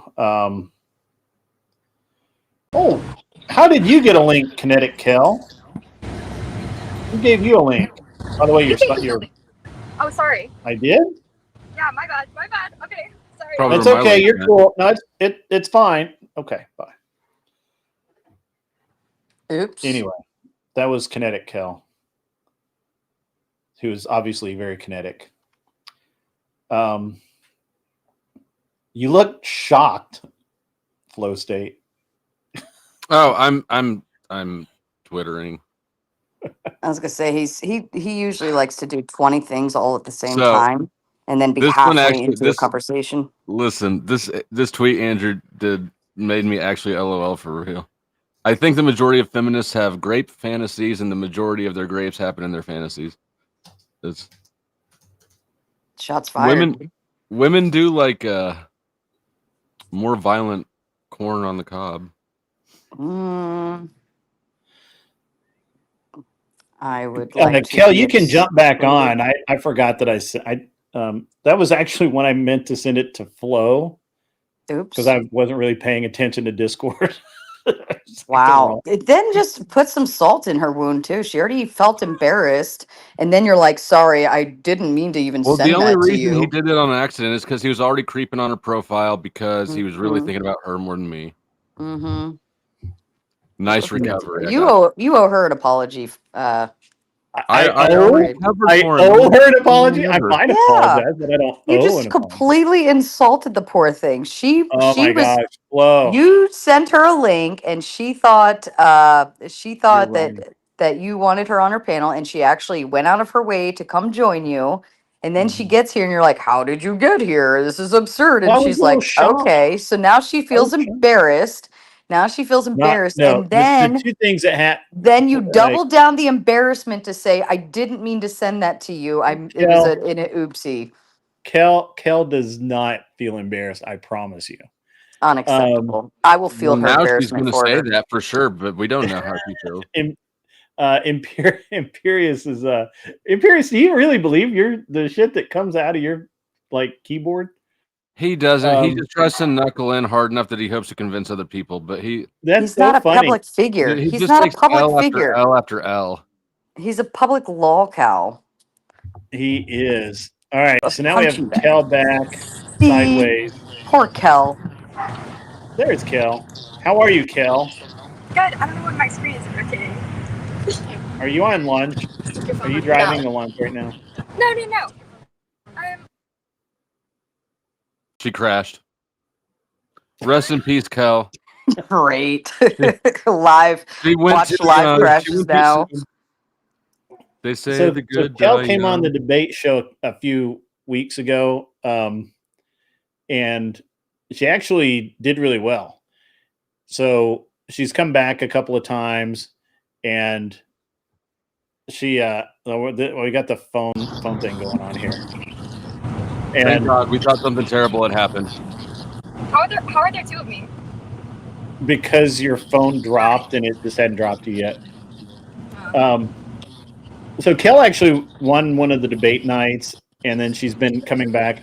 And I sent a message to Brian to get her on whatever because she's in California. Dude. I was like, oh, a fun podcast, whatever. And then I start watching what he sends me. I'm like, why do you hate me? Whatever should be fun. All the girls there normally look like they're having fun. They look like they're having the time of their lives, dude. They look like they're being It's a valued for trap. their opinions. Who wouldn't love to get shit on for 6 hours? Run, Kel. Run while you can. It's a trap. Set up a failure. I know. I've seen like one successful clip of like a girl dunking back, and the rest is just like, did you guys see the clip? I was telling my friend about it, like the podcast thing this morning, and they sent me a clip of the pickle jar incident. Oh, yeah. I think it was fake. You think so? Andrew will never. Yeah. Clip far. Watch him when he opens it. His forearm doesn't flex. Maybe his muscles are deteriorating. Too much That jacking he off. could have what is it, muscular dystrophy? Could be it. Probably. I don't think that would go. Bro, I win one debate and I'm like going into a bigger screen. I'm like, no. That's a horrible idea. I went on a technicality because I showed up hours late and you put me against a geriatric old man. It's easy dub. Was it cleaner? What? The old man. Ever. Whatever. Grid, are you ready to apologize to Kel? We're waiting. No, there's no apology. No, not at all. Kel will be waiting a very, very, very long time for an apology. Fail. As the host of a show. Who will be waiting longer, Kel or Jess? Today is my day to. I didn't want to look like I was ready for the debate, so I popped back in. But I'm just on my lunch break. I made Zoe turn off her music to pop in, okay? So had to rectify the situation. See, she went all out of her way just to show up on your show because you sent her the link, Grid. And then you insulted her on top of all of that out after she went out of her way. Yeah, and then you 86'd me. I don't know what that means, but yeah. It means unacceptable. Deleted you from the menu. Wow. I worked at a restaurant one semester, never again. 86. Yeah, it's a restaurant term. You get kicked out of a bar. 86 of tomatoes on whatever. Oh, you guys have been banned from your share of bars then, huh? All right, well, have a great day. You can't keep Kel down. Kel is like attitude for 20 minutes. You're just saying that so you don't have to apologize, but we're all waiting for it, and we'll all remember. I'm never probably gonna, if you're waiting, you will be waiting a very long time. A lot of apologies from me too. So. She probably would have stayed longer, Grid, had you just apologized. Yeah, she probably would have brought great content too. Yeah. You got a cute girl popping up on your panel. And all it takes is, Kel, my apologies. Is your ego that fragile, Grid? Look, Kel's so happy you said she's cute. She's cute. She's a natural cutie, too. She doesn't need, like, a bunch of crap on her face. Aww. I hope you guys have a great day. Thanks for Hi, Kel. I will apologize on dropping by, Have a Kel. good day. Nice to meet you. You too. You do. You are such a mean jerk. I know. That's a lot of energy. I like it. That's good for a panel. He's just trying to deflect from the fact that he couldn't bring himself to apologize. No, there's not. But we won't let that happen. I can bring myself to apologize. Mm-hmm. I just didn't do anything worth apologizing for. Okay. She's very bubbly. She's very bubbly. True. That's very true. So. All right. Well, I gotta go. I gotta get back to actually doing some stuff. But okay, we'll have fun. Yep, Mod Monday tonight. By the way, Andrew and Marte and Charlie. It's another girl and Enemy Charlie. It's a girl. She's been on Wix. I don't. Wix. She's a communist. I have a great clip of her. Oh, maybe. What's she doing? Then we got a new guy. She's talking about sex orgies at the VA. Yeah. Ooh. Yeah. And then we have Personality of Cult coming on as well. He's a new guy. So he used to be a reporter, all that fun stuff, left leaning. Nice. So new blood, Mod Monday tonight. I'll see you all there. But Grit, thanks for having me on, of course. And I always enjoy. Absolutely. I need to have like an actual debate soon. I haven't had a debate in weeks. Since Econo Boy. Yeah. I haven't had a good debate since once you get your apologies taken care of, I'm sure she'd be open to hosting you. keep waiting. Keep waiting. Well, I wasn't the one insulted. You know what? I waited a long time, but I finally got an I love you. Yeah, like Aw. 8 months. 8 months later. Look, Love. don't ever underestimate my pettiness. It's unrivaled. That's true. You are the pettiest person I know. Well, maybe Grid, not if you send me a prompt, I will set up a panel for next Monday. We'll get you on. Yeah, I'm probably do that. Let me check. But yeah, cool. Get He's that not to gonna me do today. Get that to me today. Don't do it. She's telling you what to do. You're gonna let her boss you around like that? Get it to her tomorrow. She'll Hey. deal with it. You want to? Well, Hey, if it you is don't her send me one, show. somebody else will send me one, and I'll schedule them first. It's first come first serve. So Yeah. All right. all right. Bye Grid. Bye Flo. See you guys later. See you later. It's hilarious. She's going to have an actual communist on. Well, I mean, There's a lot of them around. a communist from America. Grid, Ghost keeps saying you're not adopting me, but I think that's bullshit. Tell him you're adopting me. I'm not adopting anybody. Tell him Who you're said that? putting me in the will. In the what? No, there's not even a will. Everything's in a trust for my kids. So I'm gonna have to figure out a new strategy. that's it. That's it. Oh man, you know that was very funny. So yeah. Who's laughing? Oh, I was laughing. Mm. I'm always Well, laughing. when you've got Alzheimer's and I show up at your nursing home with a whole bunch of AI generated photos of us and I convince you that we're family, it'll work out. Well, first of all, I'm not gonna have Alzheimer's. I got a mind like That's what you mosquito are. trap. You've already said that 3 times in the last like 5 minutes, Grid. That's funny, but no, I did not. You know the only thing funnier than that is the people who come into your chat because they are just attention whores, right? Like they try to like get your attention, they try and troll, and they're just like, but you know what that makes them? Your Desperate? bitch. Well, a desperate bitch. Like, are we not men? Or we are not men. I've heard it both ways. I prefer the we are not men. We are not men. What's that? He's truly insufferable. He is. First of all, I think he's gay. I've come to sense. this conclusion having observed how much dick that he wants to suck, but I've come to the conclusion that he's gay. Also, he has a really weird obsession with me. And well, you haven't blocked him. You know, there's a pattern here. You've got Imperious, you've got Not Men. It's because these people are not on your block list. These people that's right. I have not blocked them, but We Are Not Men has like 10,000 aliases because he's. I can block him faster than he can make them. Yeah. So he's he's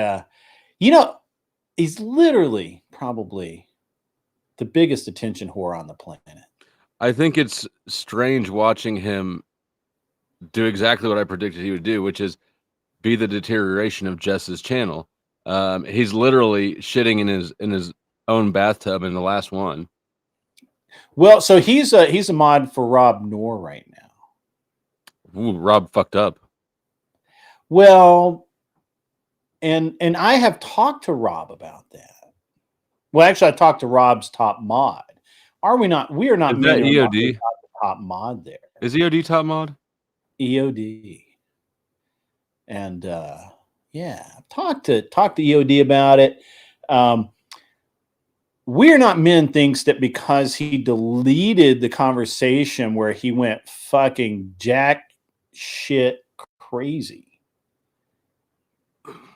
that I don't have it.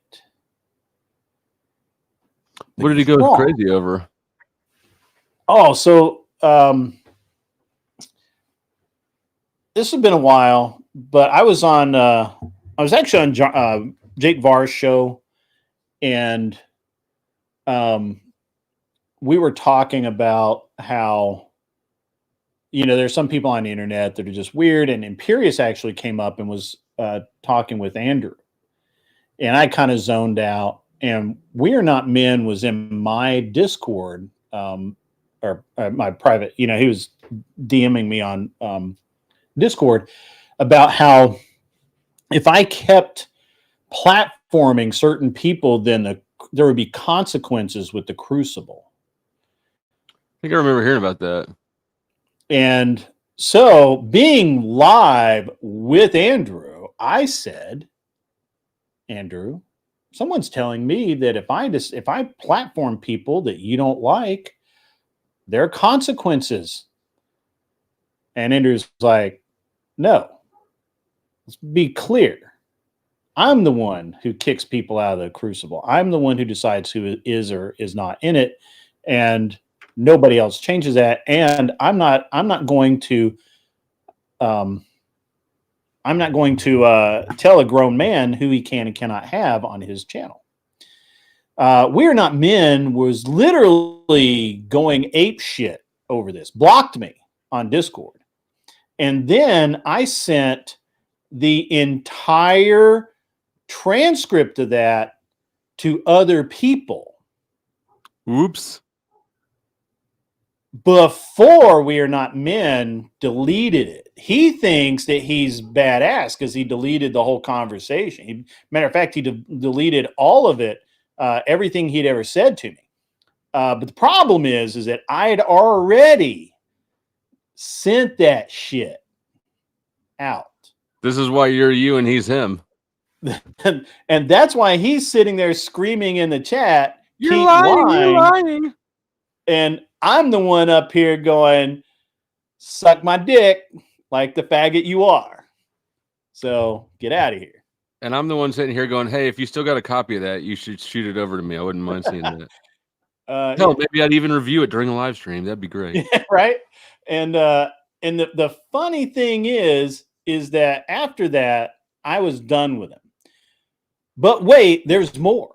He tried to blackmail Glenn Lawrence for a percentage of the grift that We Are Not Men supposedly was bringing in.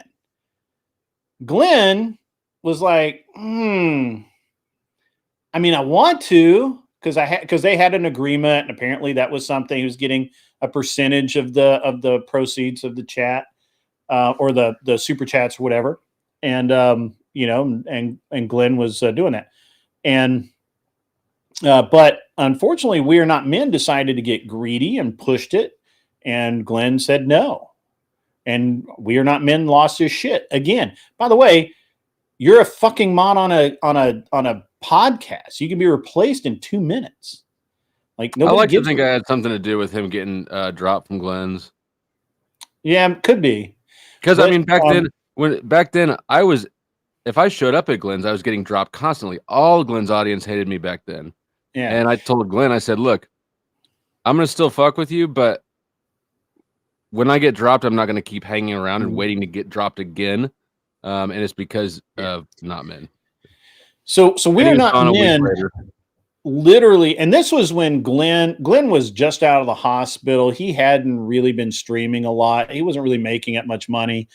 And so, Glenn really didn't have, Glenn needed the extra cash. And here we have We Are Not Men trying to hold him up for it. And I thought that was bad. But, and I will tell you point blank that We Are Not Men came to me and said, when I, and he had been a mod for me for like a month and a half, something like that, not too long. And he's like, hey, how about a little something, in appreciation for your top mod?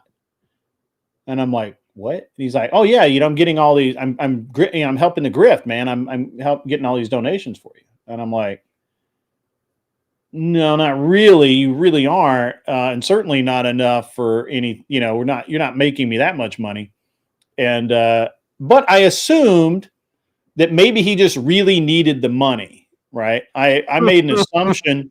I made an assumption that he's a poor motherfucker, because you'd have to be a poor ass bitch to come to somebody on the internet and say, hey man, can you cash at me a few bucks? Can you loan me $20? Well, it wasn't even loan. It's like, hey, he was like, he wanted a couple of hundred for the grift, right? That he had supposedly brought in. Now he hadn't brought in that much, to be honest with you, but that's okay. This is how this fucker rolls.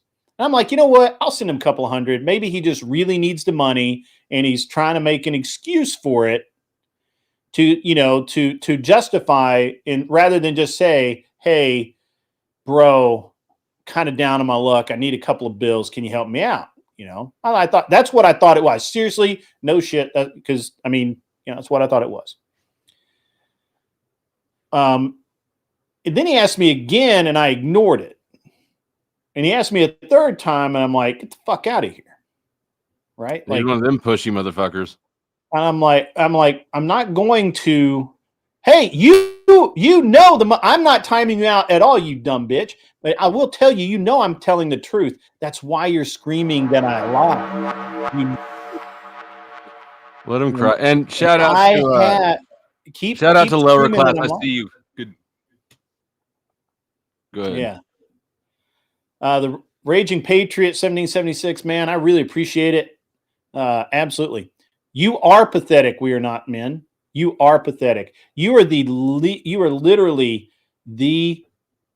you're the shit on. You're a detriment to anybody who will take you in. Full stop. That's true. Yeah. You've never done anything beneficial to anybody. Humanity would be net better off without you. Yeah. So I didn't realize this.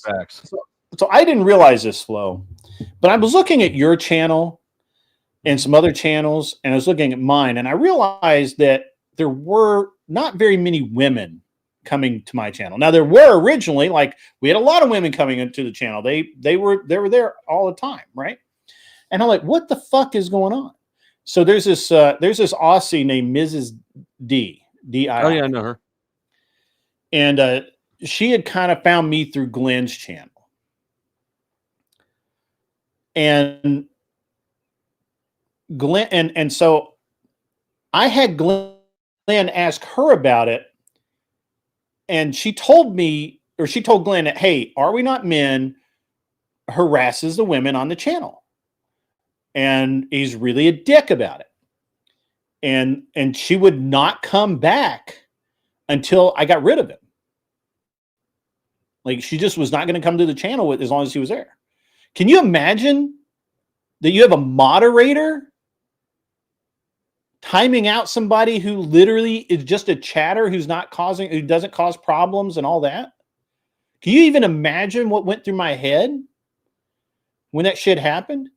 I'm like, are you fucking kidding me? And so sure enough, I start digging into it, and all the women felt uncomfortable when Are We Not Men, and and he would just randomly time people out and shit. Yeah, that's what he does. That's why I don't go to Jess's anymore. And I'm like, you know what? He's like, he can only time people out for 60 seconds randomly. I was like, wait a second. So you're saying your channel, your guests, you're going to let this douchebag mod just arbitrarily time people out for his own jolly? Like, dude, the fuck is wrong with you? You talk for a minute. I got. Okay. Anyways, here's Jess taking up for Are We Not Men. He is doing pretty well for my channel. I doubt that. That dude is way more of a man than any of you crybabies. Fucking W, Are We Not Men? You talking this much BS is funny as what? I mean, I don't know how much evidence you need that's object. I'm not going to try to convince you, obviously. You have this weird devotion, but like, there's a lot of people that don't fuck with you now because of Are We Not Men and your weird ass devotion to it. He times out people pay $50 to just panel and muted him for half an hour. Yeah, it's fascinating how insane, like, and this is me speaking as a detached observer, not as a person who can't stand Are We Not Men, which I am. Just as a detached observer, it's amazing how bad this guy can be at every single aspect of that job. Yeah. Well, the thing is that I'm not the only person saying it. Glenn, literally everyone that's worked with this dude has said the exact same thing. You should let him defend himself. Why? He doesn't let people defend themselves. Why would I need? He's not going to do anything. It's not going to change any opinions. Jess, hold on. Shut the fuck up. You know what, Jess? You're about to get your ass banned. You came into my channel and asked me a direct question, and I gave you a direct answer. I gave you a direct answer. I said, I think your channel's boring, and I don't go to anybody's channel. I haven't been on Flo's channel in over a month. I'm not boring. And well, not anymore. But but you came in here. You're the one that started to bullshit, right? And then you went and got your boyfriend, Are We Not Men? Why don't you send some more? Why don't you ask him to send some dick pics like you did Bay Street Racer? Since you want to start the drama, we'll just go there. Are you seriously? We're gonna take your comments. You literally had a mod send you dick pics while you're living with a dude. What kind of fucked up woman are you? You definitely aren't based. You aren't trad. You aren't anything. You're one of the reasons why I literally cannot be on your channel. You know why I don't come on panels is because I'd have to call you out on all the bullshit that I know about. So your best recourse is to go the fuck away on your own. You brought the drama. I didn't. Goes to show what you know. All right.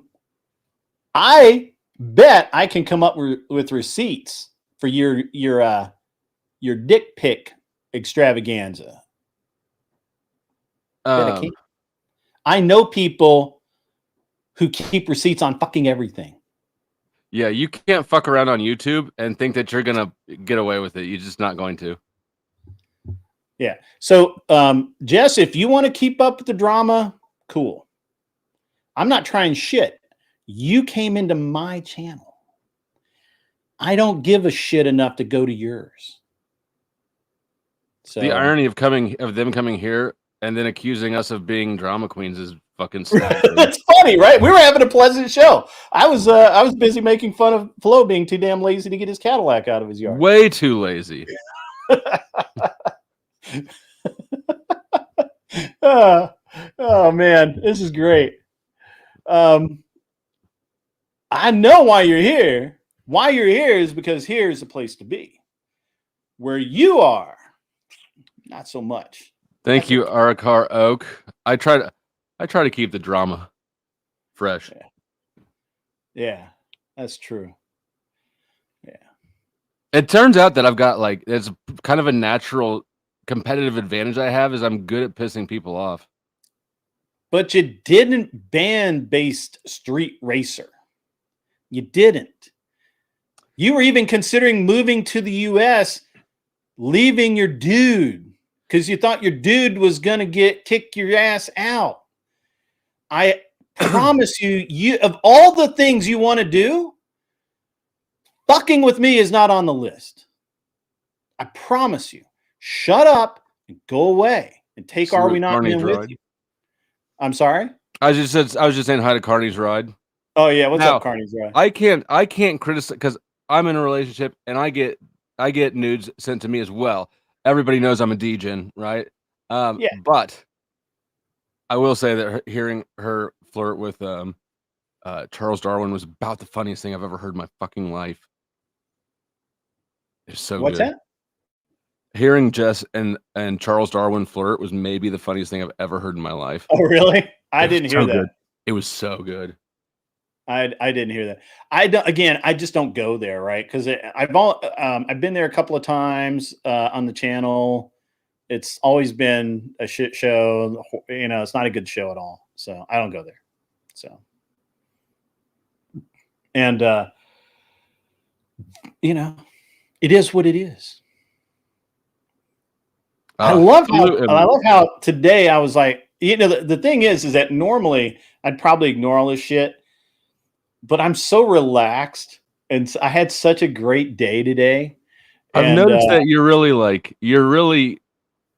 going with the clapbacks a lot more fluidly than. Yeah, right. Well, I've been out. You know, I was out on a boat for a little while this morning, fishing, and I've been out. When I can go fishing like every day or within a couple of, I don't like maybe not longer than a week, but the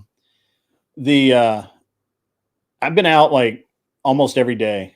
I just go out, catch fish or doesn't make fuck. Just run the boat around the lake. I ran the boat around the lake quite a bit today, and had a great morning. And I got a lot of sleep last night, so I'm just like, fuck it. You're on point.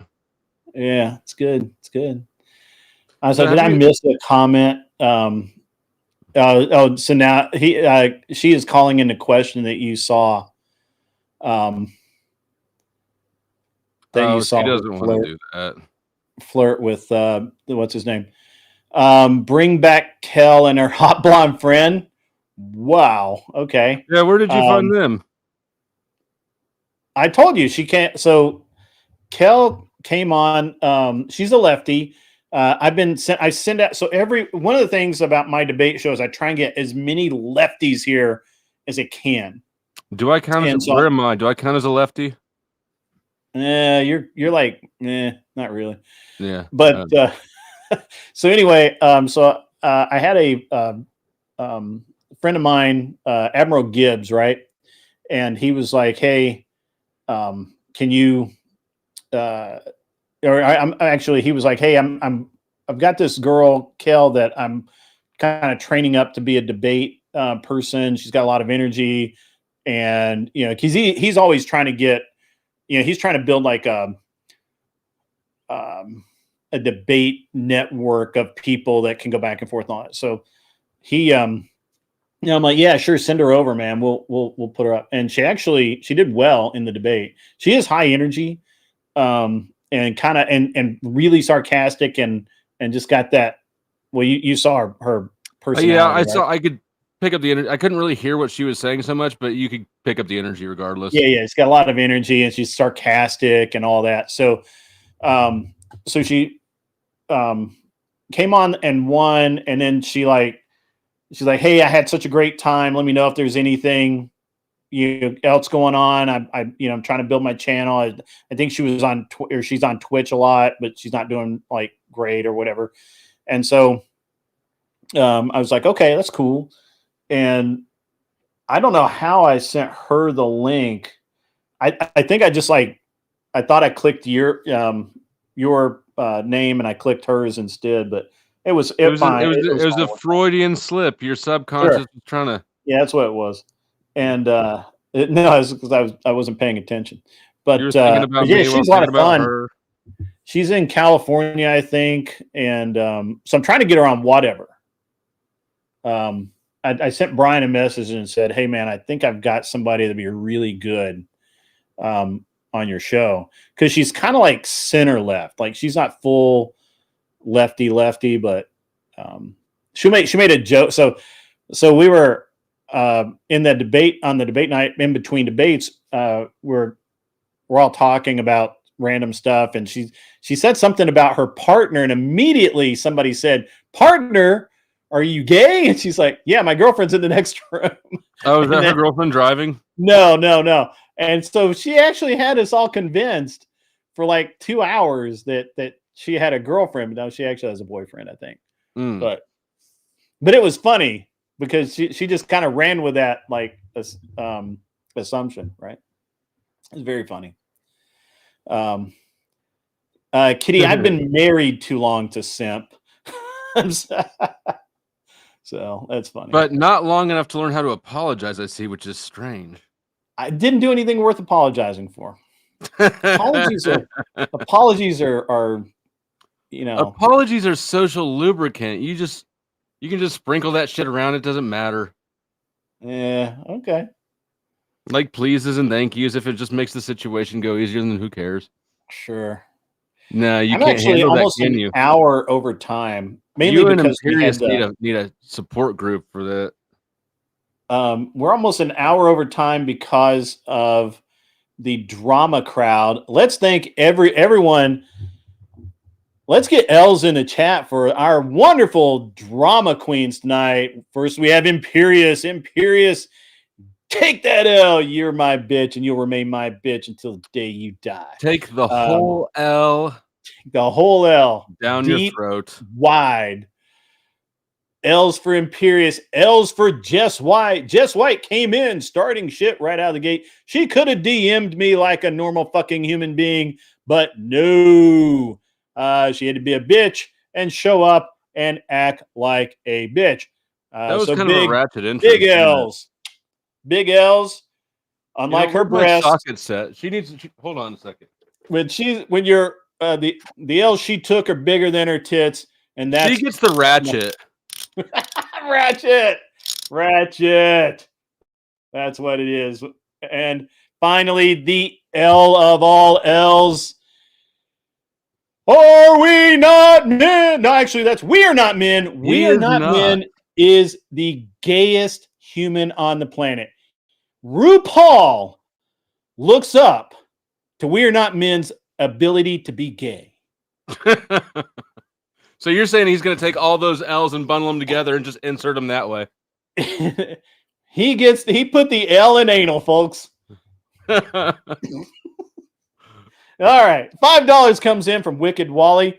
You've been talking about someone who cries everywhere that I banned her for her opinion when Jess really wouldn't stop asking eternal questions to ID her. Yes. All the L's, baby. All of them. Nothing builds character, apparently, like L's. Yeah, lower class. It's cool if you're cool with them. They just get an L today because they came in here and started the shit. We were having a nice show. It was clean. I wasn't even cursing hardly at all. So I don't remember one cuss word. Yeah. So at any rate, show. I was family friendly today, which is so weird for me. But anyway, guys, it is time for me to get the fuck out of here. I have things to do. I'm going to go work on my airplane probably, and maybe go to the lake this evening. And in the meantime, oh, hey, it's the real Jess. What's up, Jess? Not this Jess. Whoa. The Raging Patriot, 1776. Jess pegs We Are Not Men while Imperious cucks in the chair. That's the biggest win ever, folks. That is the biggest win. It's a good thing that I don't know what two of them look like, because that mental picture would probably be unbearable. Probably true. The mental smell's already enough to... Yeah. Jess, I'm glad you showed up right as we were heading out. The good Jess, not the Jess White. But good to see you, Jess. Good to see you. It's been a while. I mean, I know you're normally here, but you just don't talk very much. At any rate, remember, don't fuck with a ratchet. More than 2 sticks and you're playing with it. Yeah. And hey, it's Glenn Lawrence Presents. What's up, man? Apparently Glenn caught the last part of this because he's laughing his ball sack off. And yeah. So Glenn, Are We Not Men? We Are Not Men says that you do not have receipts. So does Jess White. Jess White says that you do not have the receipts. So I'm going to assume that she did not directly challenge me on the Charles Darwin thing. I'm going to let that slide and assume that it was. Oh, she said that. Oh, it was funny that you would say that, but okay. Or now that now I'm flirting with Charles Darwin. Whatever. Try to play it off. Try to play cool. So, but yeah, she could have just kept her mouth shut. She could have DM'd me, like my DMs are, I mean, fucking full everybody of dick pics probably already. You know what? I was going to shut down Glenn, but I'm going to send you the link so you can pop up and we can, and then I'll go another few minutes. The airplane will be there later. Maybe. I mean, you're not in town, are you? I'm not, but I could be probably before you in the stream. Before I move the plane. Mhm. Bonus content. 10th man, you've actually been reasonably cool, man. No, we don't need to give you any L's today. Matter of fact, Flo says you're pretty cool. He's very well known. Very well known. Very well known. Right, Kitty, that's it exactly. It all could have been sorted. I've got DMs for a reason. You could have said, hey, don't say shit like that. And I'd have been like, yeah, all right, that's cool. Fair enough. You know? But no. Yeah, the only reason that you would not do that is if you think that you can bum rush and pressure somebody into caving, right? Honestly, that sounds like Are We Not Men's idea. This, I'm speculating, but this seems exactly like another demonstration of Not Men's failures. Because I've talked to Jess behind the scenes before, right? I've never seen, this bum rushing live thing is a new gimmick that you started. Yeah. Well, in fairness, I had Jess White on my show on one of the first debate shows, and I had Jess White on, and it was her versus Glenn in the last debate, and basically Glenn would be like, "Well, I'll take this side," and she would immediately say, "Oh yeah, I agree with that. Yeah, we're not going to have a debate there." This went on for like 30 fucking minutes. Like nobody agrees with anybody that much. And so I was like, you know what? She just doesn't want to debate anything where she might lose, right? Or she just doesn't want to, really, she just didn't want to debate. She just wanted to be up on the panel. And so, yeah. Yes, this is true. So, and I talked to, I didn't say anything about it publicly until now, but I made a decision then that there was no fucking way there was no fucking way that I was going to put her back on the panel, right? No, zero. She just, I was not going to let her be part of the show if she's going to take 30 minutes to pick a fucking topic. And I could tell that she would have disagreed, but she just didn't want to, right? So I do need a Rob Nor emoji. Somebody told me they were going to make me some emojis, but they haven't done it yet. Who is Bree Rodriguez? That's new, but obviously got a membership, so that's rad. I don't know, but shout out to Bree Rodriguez. Yeah. A white girl name with a Mexican girl last name. True. Yep. True. Which normally works out. Yep. In my experience. Are We Not Men? Yeah, that's how he rolls. That's how he rolls.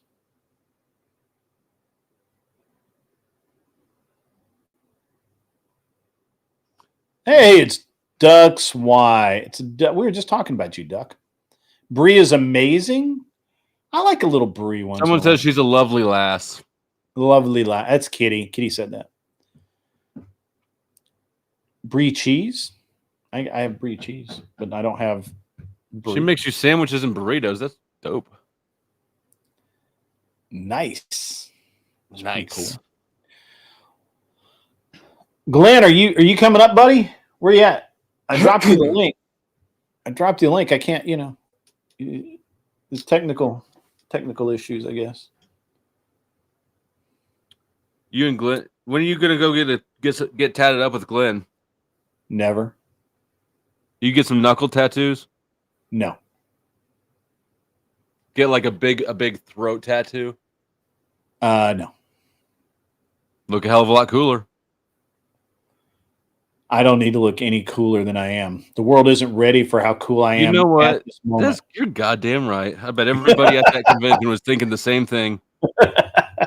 Like, all it would do is detract from my normal amount of awesomeness. Plus, people like us don't need to have identifiable markings, right? Like, that just becomes a pain down the road.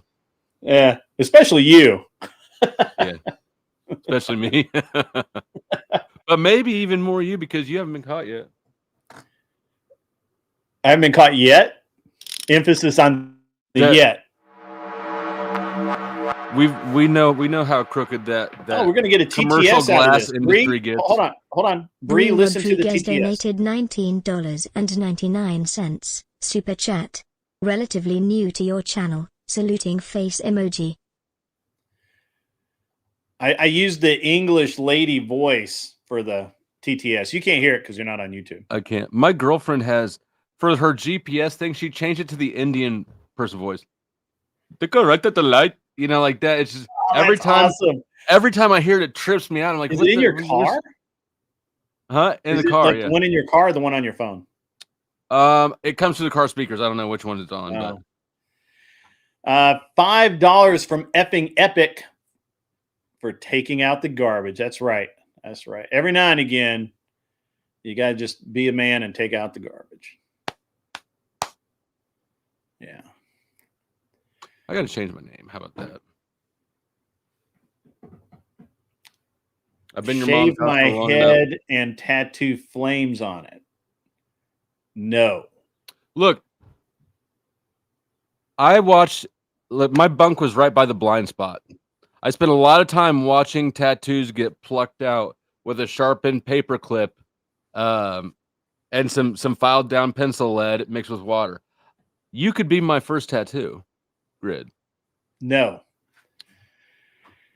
Absolutely I not. don't expect you to say yes right now. I'm just trying to plant the idea in your brain. Yeah, okay. No. I've killed that shit with fire. Wouldn't it be fun to tell your wife, like, look what I got? It says love and hate. No, it wouldn't be funny at all. That would probably end bad for both of us. Probably worse for you than me, but still badly. I can run faster than you can. I mean,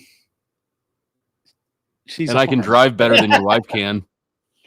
Can you shoot better? Because that's I can't shoot at all. Allegedly, right. Allegedly, I own nothing. Flow State has a Glenn Lawrence tramp stamp. That'd be fucking hilarious. You know, James we need tramp stamps to make a resurgence. They have kind of been. Have they? I've seen more of them on younger women. I don't know why. Well, where have you been hanging out at? Could that be a function of your activities?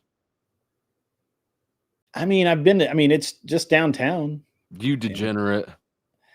I'm observant. What can I say?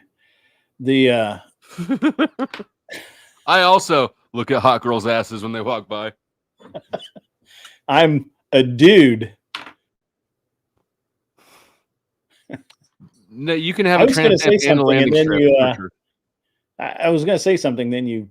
I'm sorry. I was discussing with the chat. Landing strip. Go ahead. Landing strip. I can go either way. We're just gonna let that one trail off. Grid is older than me. He probably likes a full poofy bush. I don't like any bush. It's either bald, landing strip, all that. $5 from Wicked Wally. Flo lost everything in a tragic shark attack, being covered up as a tragic boating accident. Actually, I don't even have to make up lies because there's a perfectly good paper trail of me forfeiting all of my guns in a plea deal. Yeah. And you know what? After watching some of the things that happened with the Obama ATF, like maybe there's a silver lining to some of this shit because they're heaving people up. And I for sure would have bought. Of course, I would have bought it with cash. Those binary triggers. That's not Glenn Lawrence. Yes, it is. What the fuck is going on? You misspelled your name, bro.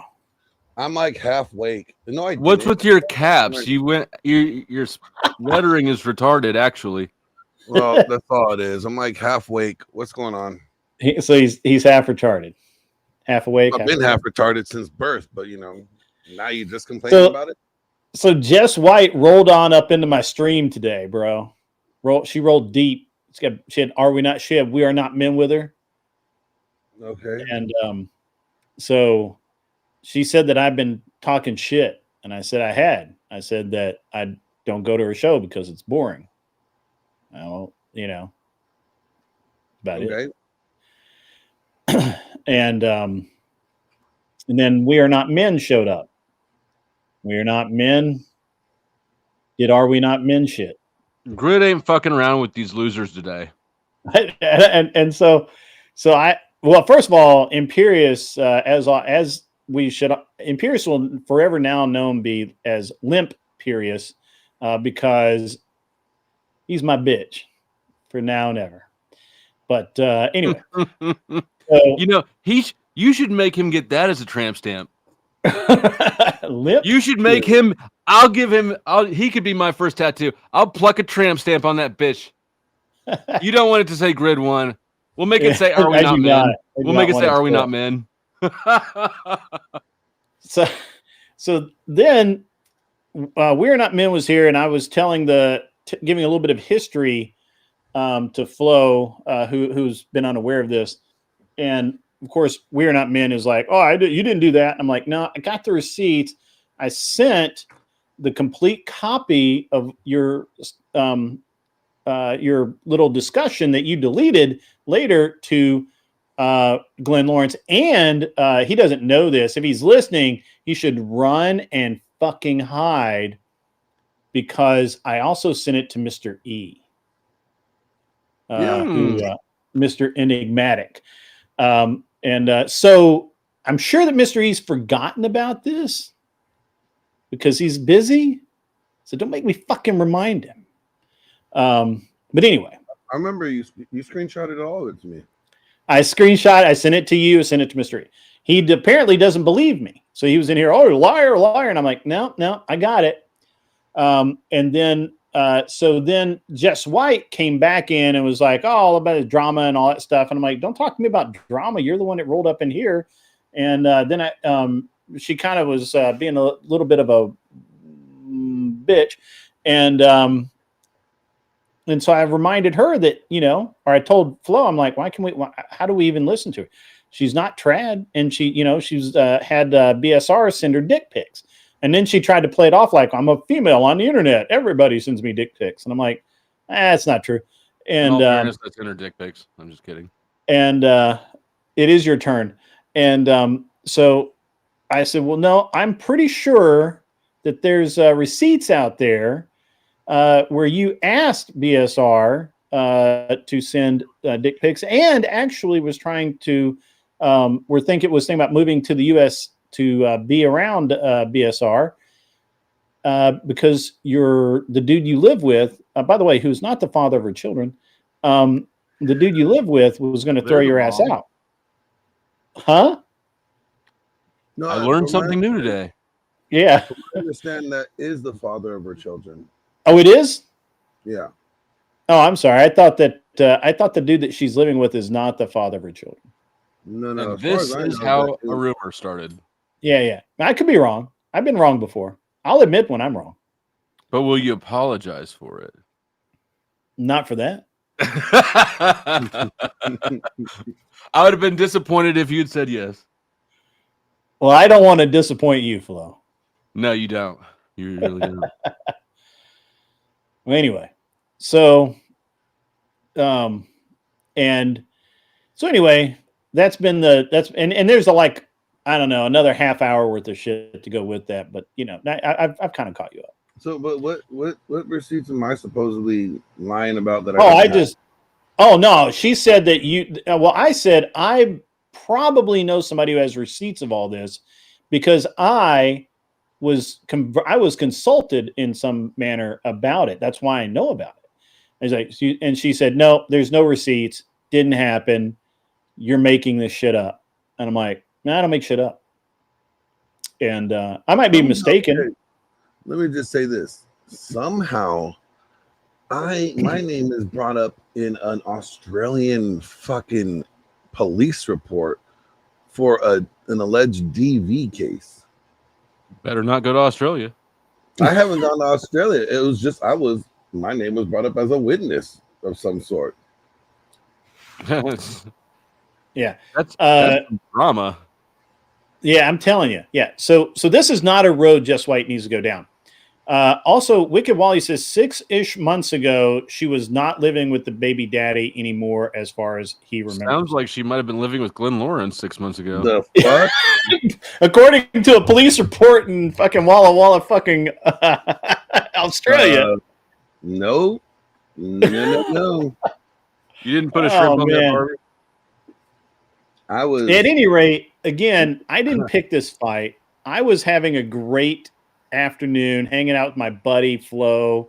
We were having a family-friendly show this afternoon. It was actually family-friendly. Kinetic Kel and some blonde chick dropped by.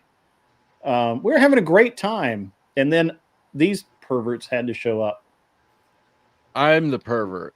I was already here. I was just keeping it in check. We are degenerate. Okay. Perverts are a completely different club. It's tomato. Look, here. You want to know? Look.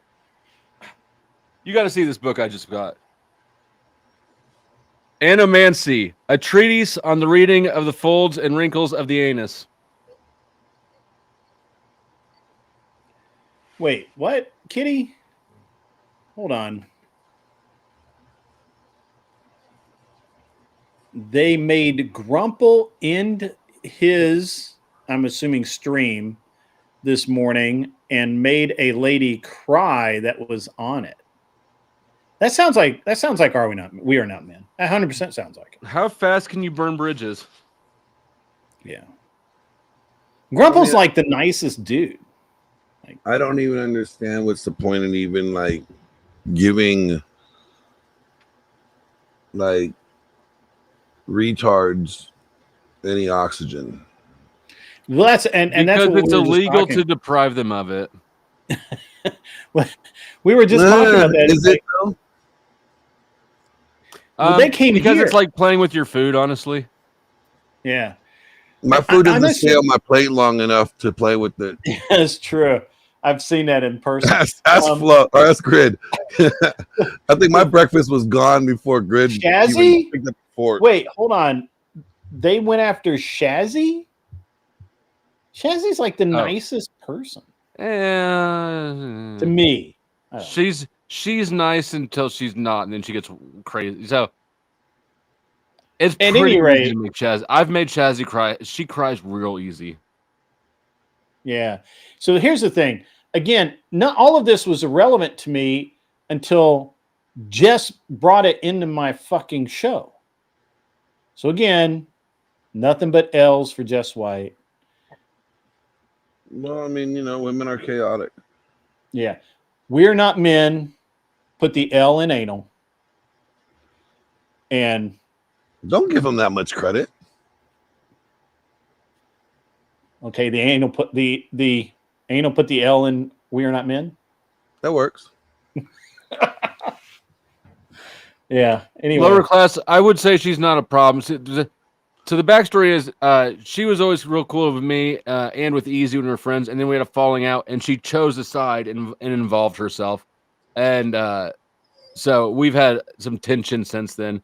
But that's a speakeasy thing, I'm sure. Right. So basically, as long as you are cool, because she got his shit tattooed on him, like she's gonna be loyal to Speakeasy before any of the rest of us, and she has to be for the rest of her life because it's branded on her.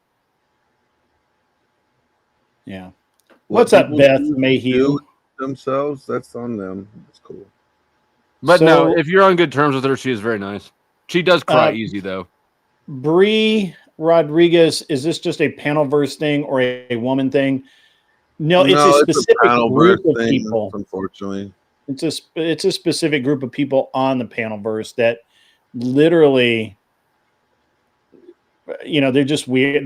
They can get away with it because they can. Well, because they're on the internet and Yeah. they're never going to address anybody publicly.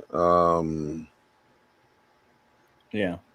You know, I think, and you know, I forget. I think it was Flo was saying earlier that Jess is going into people's channels now and starting trouble.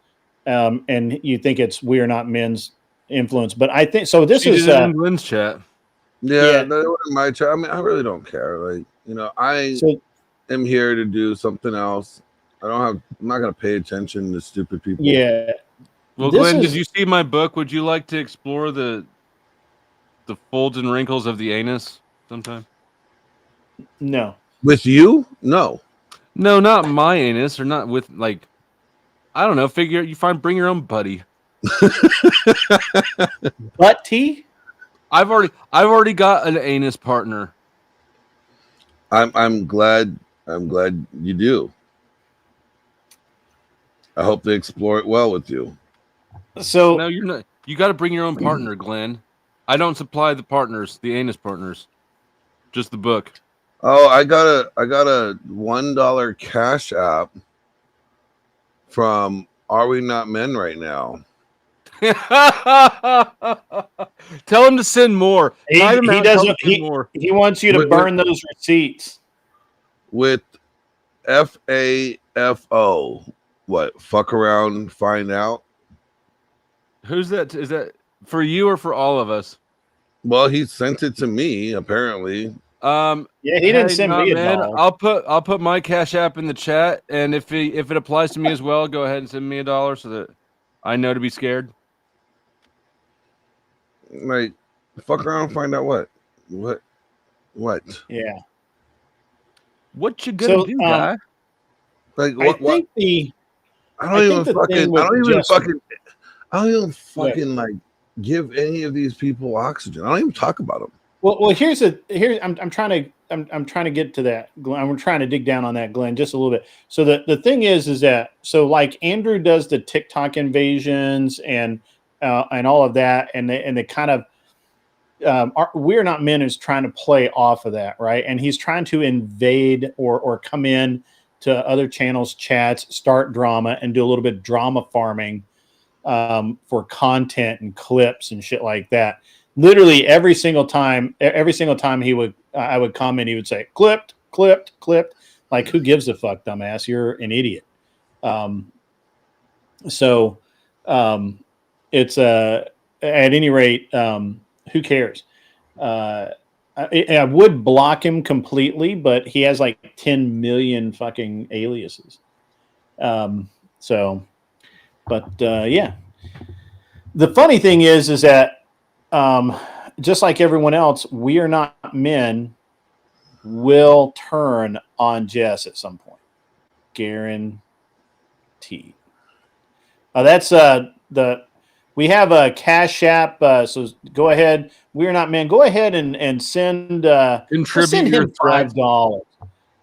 He's got a $5 limit on his Cash App. So I know you sent me $1. You sent Glenn $1. Did you get $1 too? I did. I have, not today, but I have in the past. He never sends more than $1 because he's a broke bitch. I heard he's a drunk too. I don't know for sure, but that's what I've heard. It would make sense. I've heard rumors of that. I don't know how true it is. I've never met him.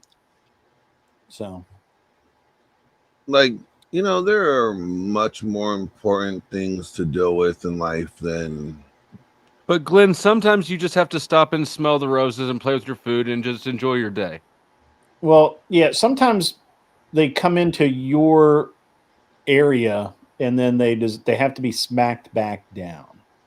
I'm not going over there. I don't give a shit. I told them I don't give a shit. I literally told her I don't go to your channel because it's boring as fuck. So because she's irrelevant. Yeah, you're irrelevant. She and I was like, sorry. I hope And she's like, okay, glad I got that straight.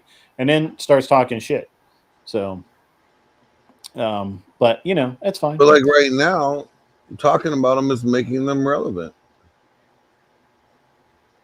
Yeah. We're making fun of them. Either way. On to the last order of business of the day. I've been on too long. Are you live, Dusty?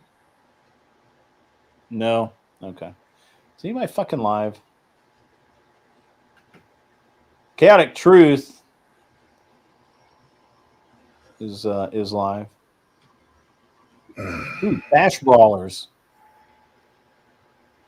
Seen you guys over and watch some bass fishing. Probably like that.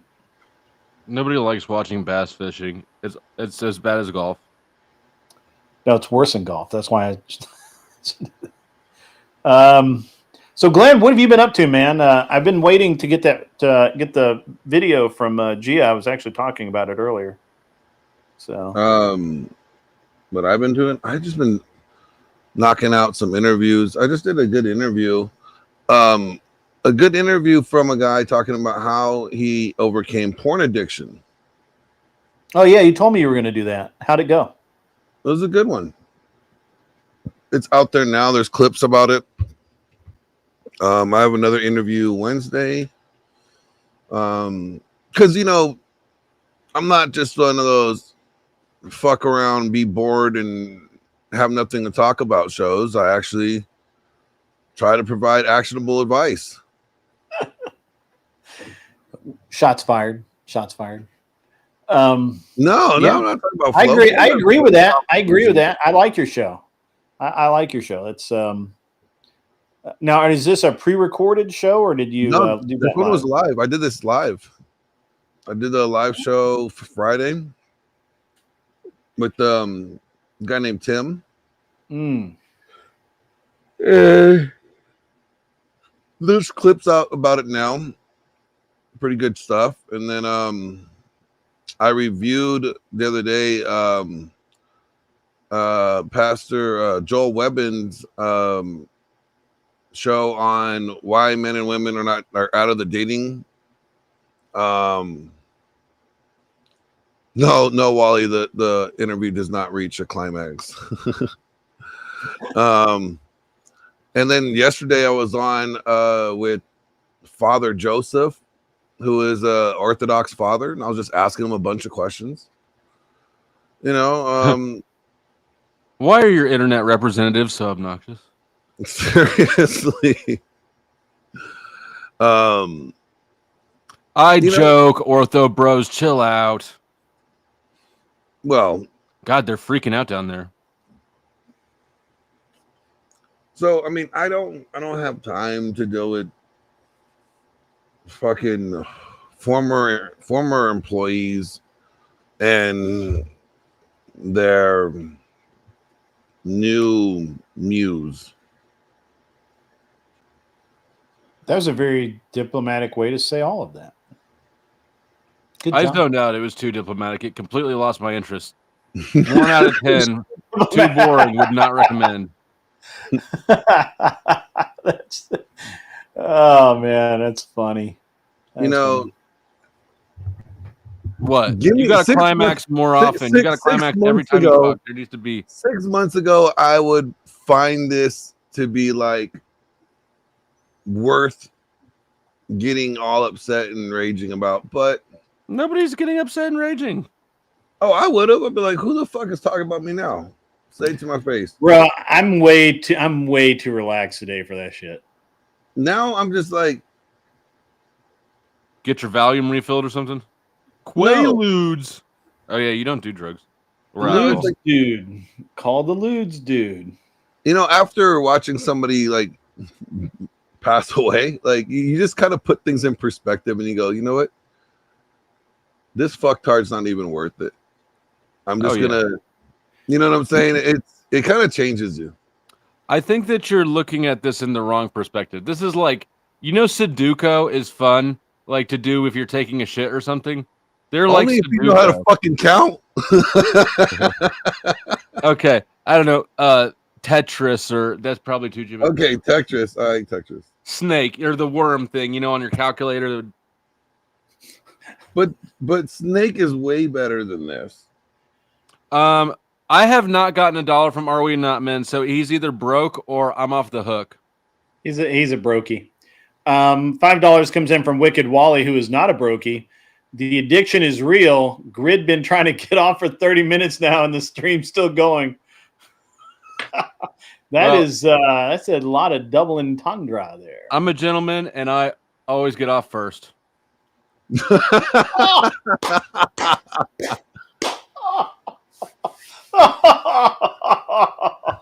was funny. That was actually the most legit thing Flo's ever done. That was hilarious. All right, ladies and gentlemen, I am ending the show. Glenn, good to have you on even for just a few minutes. Send me that video if you get it, whenever you get it, and because I can't wait to see it and see how well it was. The lower class man, I'll talk to you about money anytime, man. I did some of that earlier today. In the meantime, guys, lower class, you need to find your way over to the Discord and become a member there, and we can chat anytime. At any rate, ladies and gentlemen, I'm going to send you over to the Great Chaotic Truth. And in the meantime, as always, be cool, wear glasses if you need them, and get off my